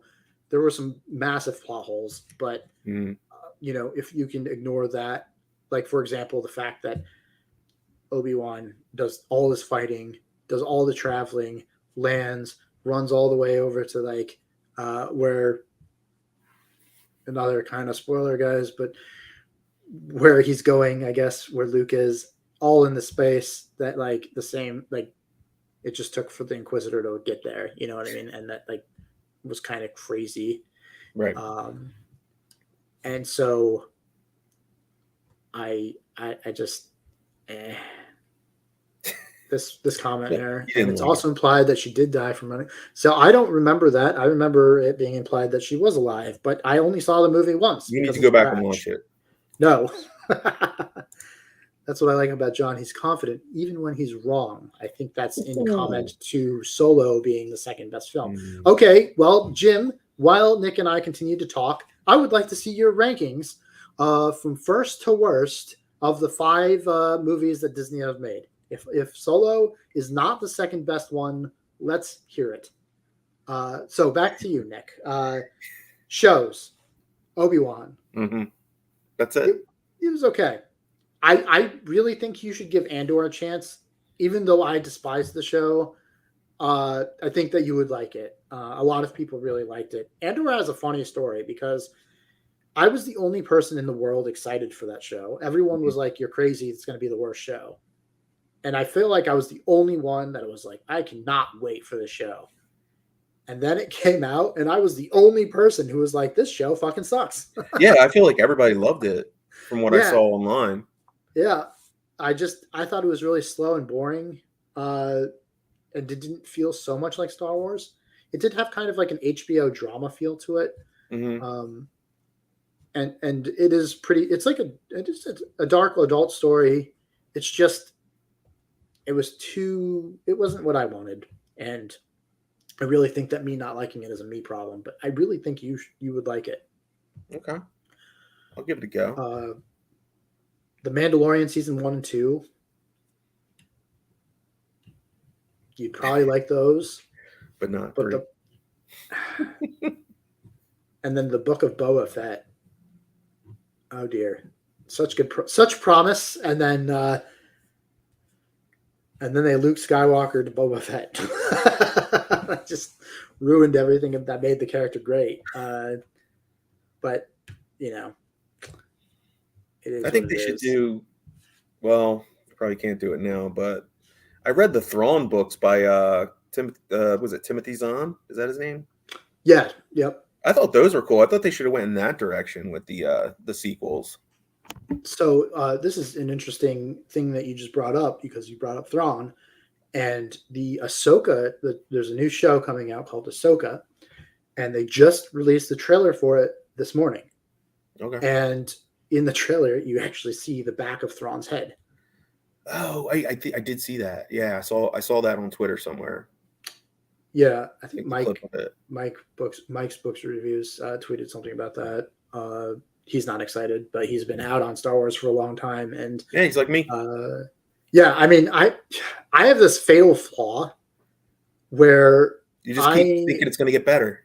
Yeah, I have this optimism. I've been a Star Wars fan my entire life, like a hardcore Star Wars fan. When I was a kid, I knew the name of like almost every single random alien in the cantina, like just everything. Constant. And I can't do that now. My knowledge has really waned since I stopped like playing with the action figures and, caring. I used to watch the movies a lot more and, all that good stuff. I played like different games and I was really into it, and now I'm just kind of hanging on, I guess. I'm kind of really losing it, but the Ahsoka show had a really cool trailer, but I'm not excited because I know how bad everything has been. Right. So you think they're going to screw this up too, right? I don't know, man. I mean, this season of The Mandalorian. So The Mandalorian was like their key property. And the first 2 seasons destroyed the ratings. Yeah. You've heard about The Mandalorian a ton. Right. Everyone's heard about The Mandalorian. Yeah. It's a huge thing. It was the property, allegedly, I don't actually know the facts on this, but it was the property that brought Star Wars fans back to the Disney-fied, ever since Disney bought the property. And while that I think is true, that's true for me anyway. I was really into that show. I just get the sense that from season 3, the same thing is happening that happened with the sequel trilogy, where they don't have a plan. And that sucks because I feel like you should have learned from the sequel trilogy. After that aired, the writers actually came out and said, well, we didn't actually have a plan. Did you hear about that? No, that's a weird Yeah, they were like, You yeah, we think just you kind of would like, get to? went as we go. And it's like, what? Oh my gosh. uh, crazy. But then, and they've said they have a plan for the Mandalorian, but like, if your plan for the Mandalorian is to make season 3 really boring the whole way through, that's kind of a strange plan to me. Yeah, I don't just know. end it. Yeah. So what do we got here? I've only seen a couple clips from Obi-Wan, but I think they should do a show starring the actress that played young Leia about her upbringing, leave Obi-Wan out of it. Dude, my favorite part of Obi-Wan's show was Leia's planet and just seeing that planet. I loved the visuals. I loved Visuals are great. everything. Oh my god, that planet was so cool. And I just want more of it. I just loved it. It was so cool. Yeah. I like the little villains in it. They look like they kind of reminded me of like Hellraiser villains, like a couple of them. Looked Oh really yeah. cool. I was like, Uh, wow, this kind of like has Hellraiser vibes here. I'm digging this. yeah, it looks so cool. Man, I just loved it. And focus on her development as a political leader. I mean, that could be okay. Uh, but if I had my personal opinion for further Star Wars shows, it'd be leave out any established character and just start expanding things. Do anything else. I don't really need to see more. Out of all the proposed ideas I've heard, this one's not bad. I think more. Yeah. See, Alderaan was very nice. Yeah, it was good. Uh, they had mentioned Thrawn, I believe, in the first episode of Mandalorian where Ahsoka appeared. Yeah, I think they've talked about Thrawn before in some of the shows. So it's kind of cool, the idea of him coming. But here's the thing. You and I both know a lot of times these names are like thrown in for fan service. And we got the ranking. Here we go. Rogue One is the best. The Force Awakens. Okay, Jim, no. No. The Last Jedi is before Solo. Oh, dear. And The Rise of Skywalker. So I was prepared for Rogue One, The Force Awakens, and then I thought we'd get Solo, and then Last Jedi, and The Rise of Skywalker. But you have sorely disappointed me. See, in my opinion, The Last Jedi is the thing that ruined the sequel series, and then The Rise of Skywalker doubled down on it. So for me, I don't even think I could rank them. I think for me, they're both like, I'd rather watch anything else. I would rather watch Nick Borrelli scratch his head for 6 hours than watch that show again. This is an interesting. I'm assuming this is Jar Jar Binks. I'm assuming that was part of your contention with the prequels. Is that me? Yeah. I mean, it didn't help, but right. I mean, it wasn't the only thing. I thought the little kid in the first one was a terrible actor. I thought in the second and third ones, I just Hayden Christensen's like delivery was all kinds of wooden and like just sounded like he was reading from like a cue card the entire time. Like I'm sorry, I'm gonna piss a lot of people. I did not like the prequels, man. I did not like the prequels. I just everything. I don't know. Yeah, I mean, Jar Jar Binks was part of it, but it wasn't definitely it wasn't the be all end all of the whole thing. Right. Yeah, there's a lot of things I didn't like about them. Yeah, I've actually grown to actually love Hayden Christensen in number 3. Number 2, it's a little bit of a different story. When he's sitting in the field. Yeah, Padme.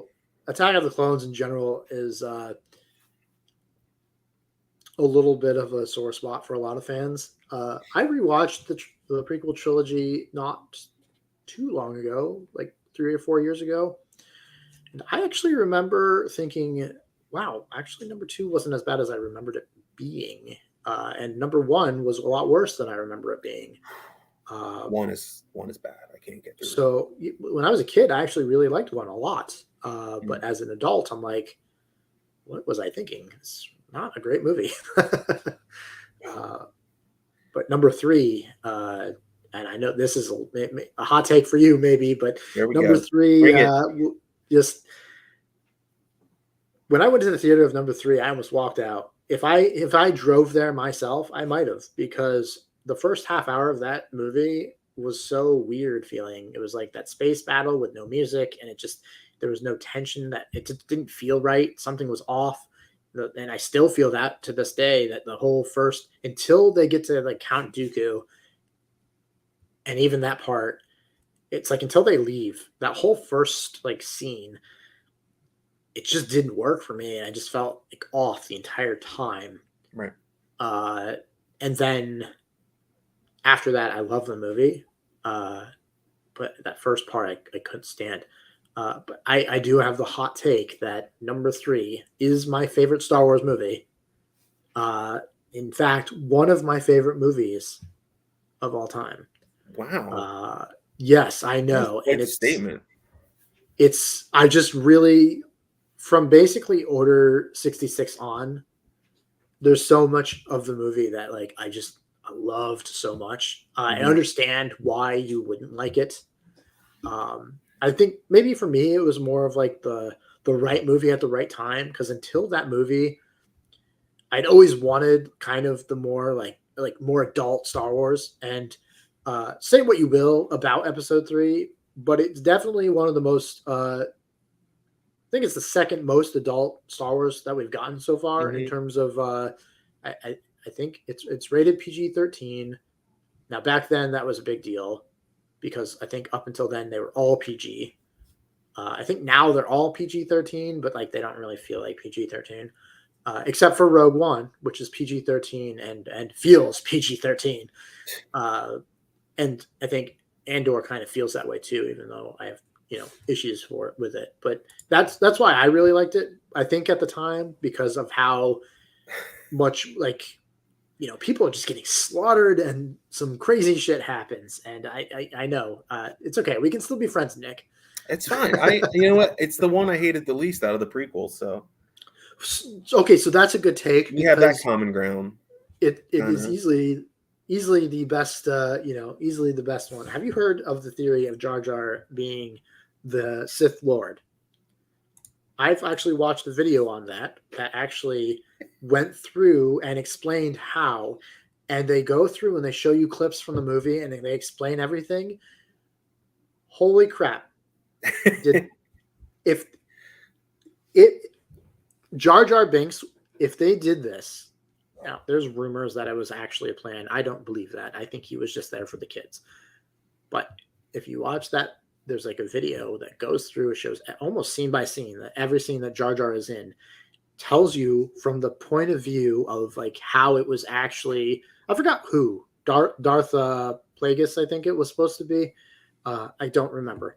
If you go through and you watch that movie, your mind will explode, because and I think they only do it with the Phantom Menace, because after the Phantom Menace, the theory is that George Lucas didn't like the reception of what happened with Jar Jar Binks, so they changed the plan. Now, whether that's true or not, I would guess absolutely not. I can't imagine that George Lucas actually had that in mind. But if you watch the theory video on YouTube, it just blows your mind open with what could have been. It is really crazy. You really should watch it sometime, I because will. like I think maybe it's part of the reason why I kind of don't hate Jar Jar Binks anymore. Just with that knowledge in mind, you're just like, oh, what could have been? Because it could have been really cool. They show you like the Gungan battle where he's like fumbling around, Yeah. and they're like, listen, nobody that's this clumsy is actually going to succeed. The reason he's succeeding is because he's actually like using the Force. And look, he does this flip, and like no other Gungan does the flips like that. And they just kind of go through and they show you all this stuff, and you're just like, whoa, I didn't think about it like that, but it's kind of wild to think like this could happen. Anyway, we've really talked about Star Wars a lot. We can move on from Star Wars. Yeah, that's fine. You know, is there anything you want to talk about that maybe you're passionate about outside of Star Wars? Because clearly I have a lot of anger towards that franchise at the moment. Yeah, I mean, you got some issues there with Star Wars, but no, I mean, no, I mean, I just I'm passionate about like reading, and what I'm reading right now is just blowing my mind. It's this book called Ascension, and it's by Nicholas Binge. I don't know if you've heard of it. Okay, so that's it's funny because I've never heard I've never heard of it until like 2 days ago, I think, or maybe it was today. I think Broken Binding just did a special edition. Yes, It yes, looks amazing. Never It's heard fun. of the author before. Is this like a big author or something? Like I don't I I think truly this is have his never second heard. book. I think it's his second Okay. book. It's coming out. Harper Voyager, I think, is the publisher. Oh, so But he's trad published. yeah, but oh my Okay. god, it's like it's crazy. It's like part sci-fi, part techno thriller, part horror, part weird fiction. It's crazy. It's like this story, and I'm not going to spoil too much of it, but I'm like I can't stop talking about it honestly. And I if the ending is as good as the rest of the book, I have no idea how I'm going to write a review, because like I don't feel like I could do this book justice. That's how good it is so far. It's Wow. basically this mountain appears in the middle of the Pacific Ocean, like 32,000 feet high, and just randomly, just out of nowhere, appears. And there's a team of like physicists and anthropologists and whatever. They send these people over to go explore it, see what's up, and it's really top secret, and it's crazy. Like it's like people like start like weird stuff starts happening. It's like got like a time slip kind of thing going on, and I mean, they encounter these creatures that are kind of like not of this earth, and they're wondering, did this thing come from like an alien planet? Because like we haven't seen anything like this on Earth, and it's like, is there another dimension involved? And it's such a mind-blowing read, and I can't stop reading it. And God, I hope the ending doesn't like disappoint me, because it's that good. I'm like, oh man, I really hope the ending isn't stupid, because my God, this could be like one of my all-time favorite reads. It's that good, and I really Oh recommend wow. everybody check it out. It's really amazing. And well written. Like the writing is like tight, and just there's a lot of foreshadowing, and just like that works. Like it hits you later, and you're like, oh my God, that was awesome how like he did that. And it was like a lot of times that a lot of authors can't really execute it, where you're like blindsided by what happens later on. Like it's just crazy. Right. I just can't. It's great. Everybody should read it. Ascension. I think it Is comes that? out on the Oh, it's not out yet. Okay. 25th, I think, of April. But yeah, look for my review. I should be finished it very soon. I don't think I only have like about 100 pages left. So but yeah, it's Right. crazy. Yeah. Sounds really good. It's really good. I think actually, now that you explained part of it, Mm-hmm. another blogger did tell me briefly about it. Yeah. But I think they were less high on it because it was too sci-fi or something. Well, but I don't. I think that's subjective, right? Mm-hmm. Who's it by? Yeah, Nicholas Someone. Binge is his Yeah, name. Nicholas. That's Okay. a Scottish author. I don't know if All he's right. Scottish. He lives in Scotland. He may not. He may be. Right. Yeah. For all I know, he In might this be day and age, Canadian. it's I so don't know. hard to know. But it's yeah. I mean, it's a mind blower. Like I said, I don't think it's too sci-fi. I actually thought at first, when I first picked it up, it was just like a straight up techno thriller, and then it's got this really intense, gut wrenching like side story about the main character's personal life leading up to that point. He's one of the people that go over to like like investigate this mountain to see what the deal is, like why it just appeared out of nowhere. And Huh. his side story is told through reflections, like as he's like, exploring, and it's just as compelling as the actual main story. It's it's beautifully done. I'm hard pressed to like. I usually I'm not this gaga over a book. Like I like books and I talk about them. I mean, I want to put this book in like everybody's hands and be like, dude, you got to read this. Like I remember like having this feeling when I read, and it's not the same kind of book, but it's the same feeling I got with The Library at Mount Char. I don't know if you've ever read that book I by Scott honestly have Hawkins. not. I've never even heard of that one. Yeah, it's a weird fiction book. It's amazing, but it's just one of those books. I got the same feeling reading this book because I feel like it's just on another level, and you're reading and you're like, I know, like this, it's just crazy. It's just like there's crazy stuff happening, and this ending is going to be unreal. And it's like half the time you don't really know what's going on, but it's going to be tied up. It's like they're the things that you're reading aren't meaningless. They're going to mean something at some point, like at the end. And so you not knowing what's going on isn't frustrating because like you feel like the Yeah. characters don't know what's going on. It's just Yes, it's sounds really good. good. Yeah, I'll have to. I always say this. I was gonna say I'll have to keep an eye out for that book, Mhm. but let's be frank with one another.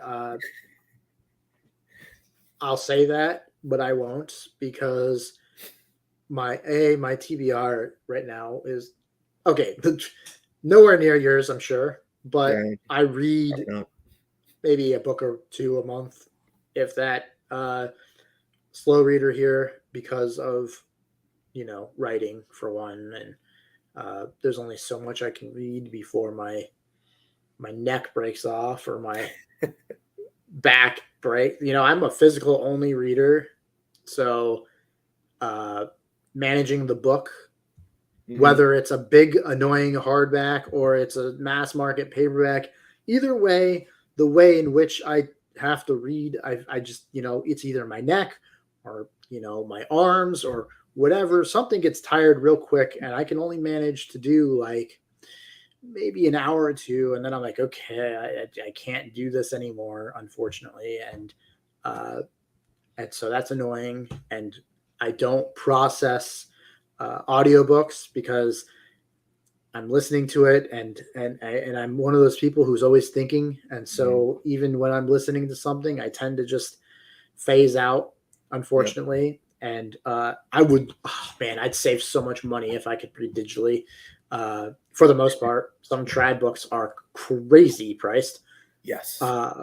but again, there's something about reading off a screen, and I don't know if it's because I was in college for so long. I mean, I went to college on and off. I've been to 5 colleges, and I went probably, I don't know, over a 12-year period, maybe, dropping in, quitting, dropping out, doing stupid shit because, I quit 3 colleges. It just, between working and uh, other life stuff happening, like I moved and different things happening, it took me so long just to get my bachelor's degree. It's embarrassing, but uh, I did so much digital homework, like writing papers, read, Yeah. and I don't know why this would contribute writing, but there's a lot of reading and stuff, and I am one of those people who is like the worst college student because I don't actually pay attention. So I have this gut reaction when I open up a digital document to just skim it real quick and close it, Mhm. uh, and I get that same kind of reaction when I look at like a digital book, and so I, even if I am consciously trying to pay attention to it, Mhm. it's almost like in one eye out the other. Like I have a hard time like reading and immersing myself, whereas with like a physical book, Right. uh, I just, I don't know what it is. I can open it up and sink into it, and I'm good. But uh, the Yeah, I I can don't go know. either way. I Yeah. like both. I mean, there's sometimes when I prefer like a physical book, but as far as like my schedule goes, digital books work for me better because I do the majority of my reading right before bed or in bed. So I Yeah. don't like to disturb my wife. So, Yeah. So you you can't know, really have rather like than light have a on. lamp on, the backlight on the Kindle is like, you know, clutch, and you know, I can read for hours and not disturb her. So Right. Yeah. That's really cool. And, uh, it's really cool because, again, most of the time the digital version is a lot cheaper if you have to buy it. Of course, mhm. you probably don't. I don't know how much you buy. You probably get a lot of your books for free, right? Yeah, I don't really pay for a lot. I mean, Yeah. occasionally I will. Occasionally I will. But yeah, the majority of it. I mean, I have so many things that like arcs that I don't really need to buy any books. I have enough Right. reading lined up. So, I mean, it's a good problem to have, honestly. You know, it's like I don't spend a lot of money, so it's great. But Right. Right. Right. So right shift says, is that on an actual e-reader you have an issue or using a computer/phone app for digital? I find my Kindle is amazing, not knocking it for disliking digital. Uh, I've never had a Kindle, so I can't speak to if that would change. But using a computer and phone, I I I just wouldn't want to read a book on my phone for one. And then it, I've read like early copies of like one book on my computer, and that was I hate reading on my computer. you might actually like a Kindle though because it's a different screen. It's not, you know, it's not that Right. reflective like computer screen. It's more like ink. You know, it's like way less stressful for your eyes, definitely. Yeah, I think, and then reading on a computer. I'm already on a computer a ton because Mhm. I write, so I sit there and I write on my computer. The last thing I want to do is now open up another thing on my computer and start reading. I do think that you're right that the Kindle screen might be different. I just haven't been like brave enough to consider buying one because it's Mhm. like you know while they're not super expensive, I think for the most part they're pretty reasonable for what they are. Yeah. A couple $100, which I mean, I guess. the new Paperwhite's 139. It's not Yeah, so expensive at that's even all. that's even better. And Yeah. that is not a cost that is a problem for me. I can I could afford that. My problem is like, do I want to take a gamble on $130 or whatever to buy, and then And you're gonna immediately hate it, right? say, "Fuck, why did I do this?" uh, and I don't know anybody that has one, so it's not Yeah. like I can just be like, "Hey, let me borrow that for a book and let me just see how this works." I really don't actually know anybody in person with a Kindle, but I also don't talk to people in person much. Ever since I quit my job because of COVID, I've really just hung out at home for the most part. Kindle is much closer to a book Right. quality than phone, so that's basically agreeing with what you Yeah. said. Uh, maybe You might like maybe it. test one at Walmart or Best Buy or something. I suppose I could. I just never even think about it.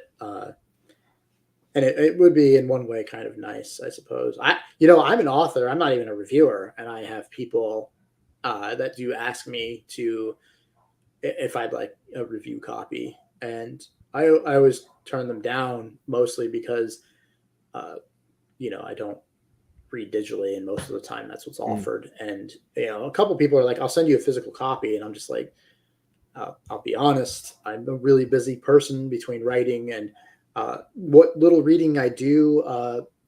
I'm a very strong mood reader, and uh, I already have a TBR kind of, and I don't want to like have you send me a book and then feel like pressured to read it. As an author, if I was trying to jump into your section of the world, if I was trying to be like an established reviewer Mm. where I was known for putting out reviews, right? Uh, I just said established reviewer, and apparently that's offensive to some people, and so I apologize. I don't mean it as a big reviewer. I do just mean someone who is known for Mhm. reviews. You can be someone with one follower. I don't care. But if you're known for putting out reviews, that is what I mean when I say established reviewer. I don't mean established with a fan base. I have had someone get mad at me for that before, and Oh so my gosh. I do apologize because I do know that all of the reviewers and stuff talk, and so sometimes I say these things without thinking about it. But yes, if I was trying to be known for reviews, I would be much more willing to accept stuff. But it's hard reviewing another author's work. I've done a couple, and I always feel bad if I don't give them like 5 stars. And I'm not trying to make enemies in the community, but I'm Yeah. also trying to be honest. And it's really a catch-22 situation because Yeah. I don't want to piss everyone off. So I've kind of backed off on the whole reading other authors thing that I know so much because a couple of them, I think I read uh, Christopher Brenning's The Hellborn King and Mhm. what's the other one? Wrathbringer, I think. Uh, I give it 3.5 for the first one, and I think the second one was four stars. And I read NC. I can't remember his last name. Yeah. Kousis. Yeah. I have Kausis. that book too. I know what you're talking about. I gave that one 3.5, but that one for me, uh, I won that in a giveaway. I Hmm. didn't actually buy it, and I knew I knew when I won it. I was like, oh man, I'll take it. But I felt a little like guilty almost because I was just like, I know that the genre is not 100% something that I'm gonna like. Right. So I did read it. I did review it. It was short, so it wasn't like now I don't know how big the new one is, but the one that I got was the old version before Yeah. he added to it. I think he added like 100 pages, but the version I got was very short, so it was easy to read. I read it real quick, but it I'm not a werewolf person to begin with. I'm not really into the supernatural fantasy so much, and so I'm friends with him. I like him, and so Yeah. He's a good dude. I read and reviewed it and tried to be honest. But it, I really think a good portion of it is just it's not really my genre, and so I try to be fair. Like Right. um, I I might have rated it even lower than 3.5 just based on the genre, but I try to not have that affect my review too much. But like and I like the guy, and so I didn't want to rag on it too much. And again, my problem wasn't with like the story or it's just that genre does not speak to me. So Yeah.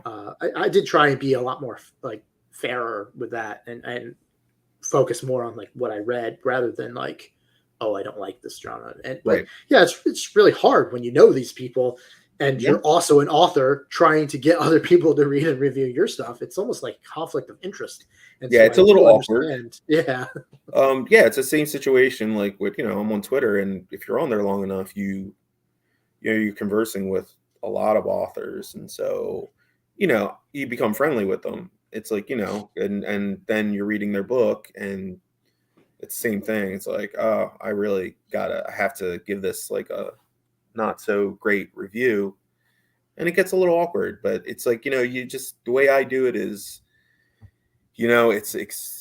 especially like if I don't think it's a bad book, but it's just something that not doesn't work for me. I always kind of couch it with, hey, it didn't click with me, but if you like books like this, then you should by all means give it a try.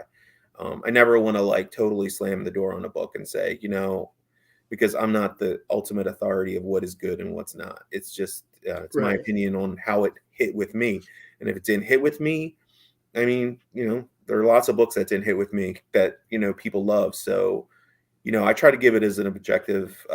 If it is a negative review or a less than stellar review, I at least try to end it with, hey, if you like this in your fantasy, then you might want to try this. So, it kind of like takes the sting off of it a little bit, and it's a little way to be more diplomatic about about the review and just say, hey, remember, my opinion is just my opinion, Right. And actually, I appreciate reviews that do that, because I see frequently a review will come out. It could be a terrible 1-star review, or it could be just like a middling, it was okay review, but not my thing, maybe. But I see all the time people that comment like, maybe you review a book and you say it's 3 stars, and like, not really my thing.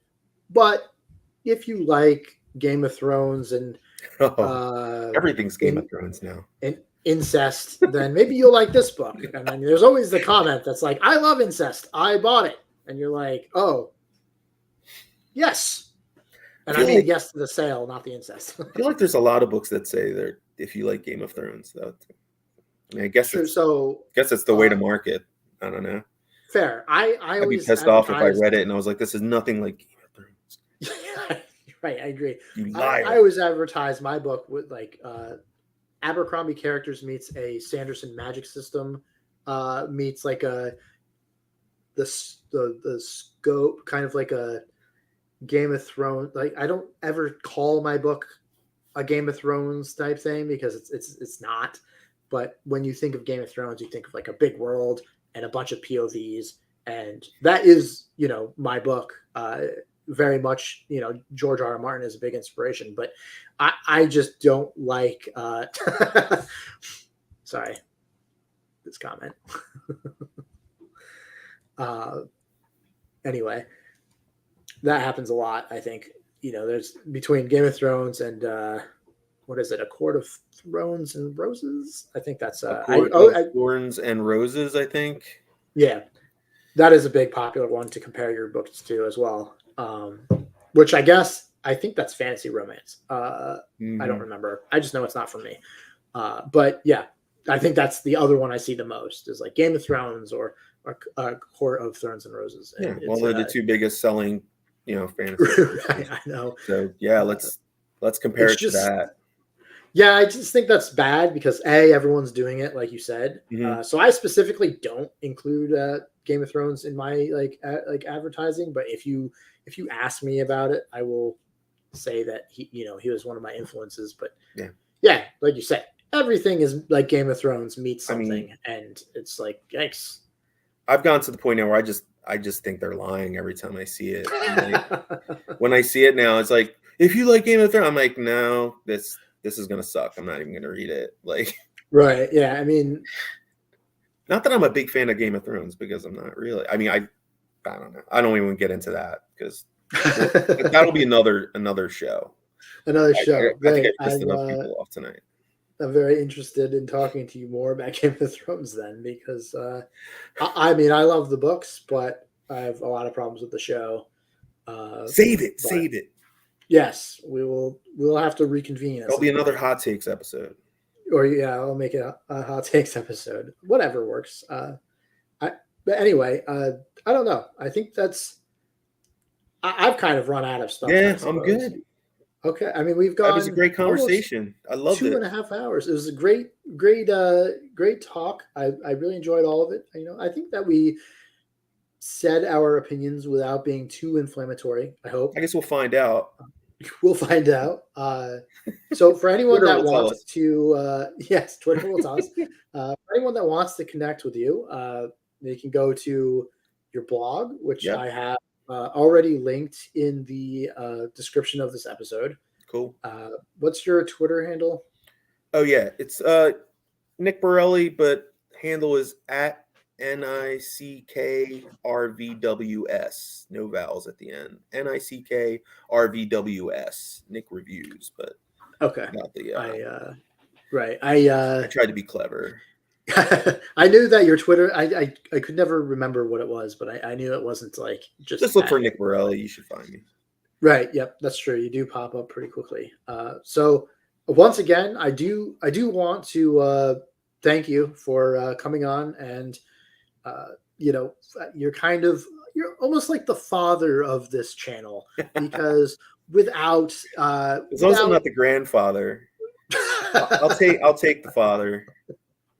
Yeah, without your input, I don't know that I would have made it. So and now you are the first person on shooting the shit, which I hope I can keep on going with. Yeah, I'm just, and anytime you want to come back, we'd love to have you. Uh, absolutely. I think we have great conversation chemistry. I And agree. I think yeah, yeah, I think it's awesome. I would love to come back, and good luck with your channel. I think it's great, and keep doing what you're doing. And like, your subscribers are just going up and up, and I'm gonna keep like touting you online and on social media. And good luck with everything, man. You deserve it. Good thanks, stuff. man. I really appreciate it. And you ever since I've been on Twitter, which I'm no crazy Twitter person. I've been on Twitter for not even a year, so my opinion is a little not great, I guess. But the entire time I've been on there, you've been a huge champion of indie authors and just the community in general, and promoting like other reviewers, and just always such a positive force. Thanks. And I just, one of my favorite people to follow. I like to engage with you a lot. And I think that you're a great champion of the community, a great person who Thank you. has reasonable, takes, and is able to have great conversations. And I just really appreciate that. And I thank you. And thanks for coming on. Sure. Thank you for all the nice words. That's awesome. Thank you so much. Um, I'll see you on Twitter, and hopefully I'll be back on your channel soon. for sure. So I guess we will end there. Yeah. Thank you, everyone, Take care, for showing everybody. up. Happy Friday Yeah. night.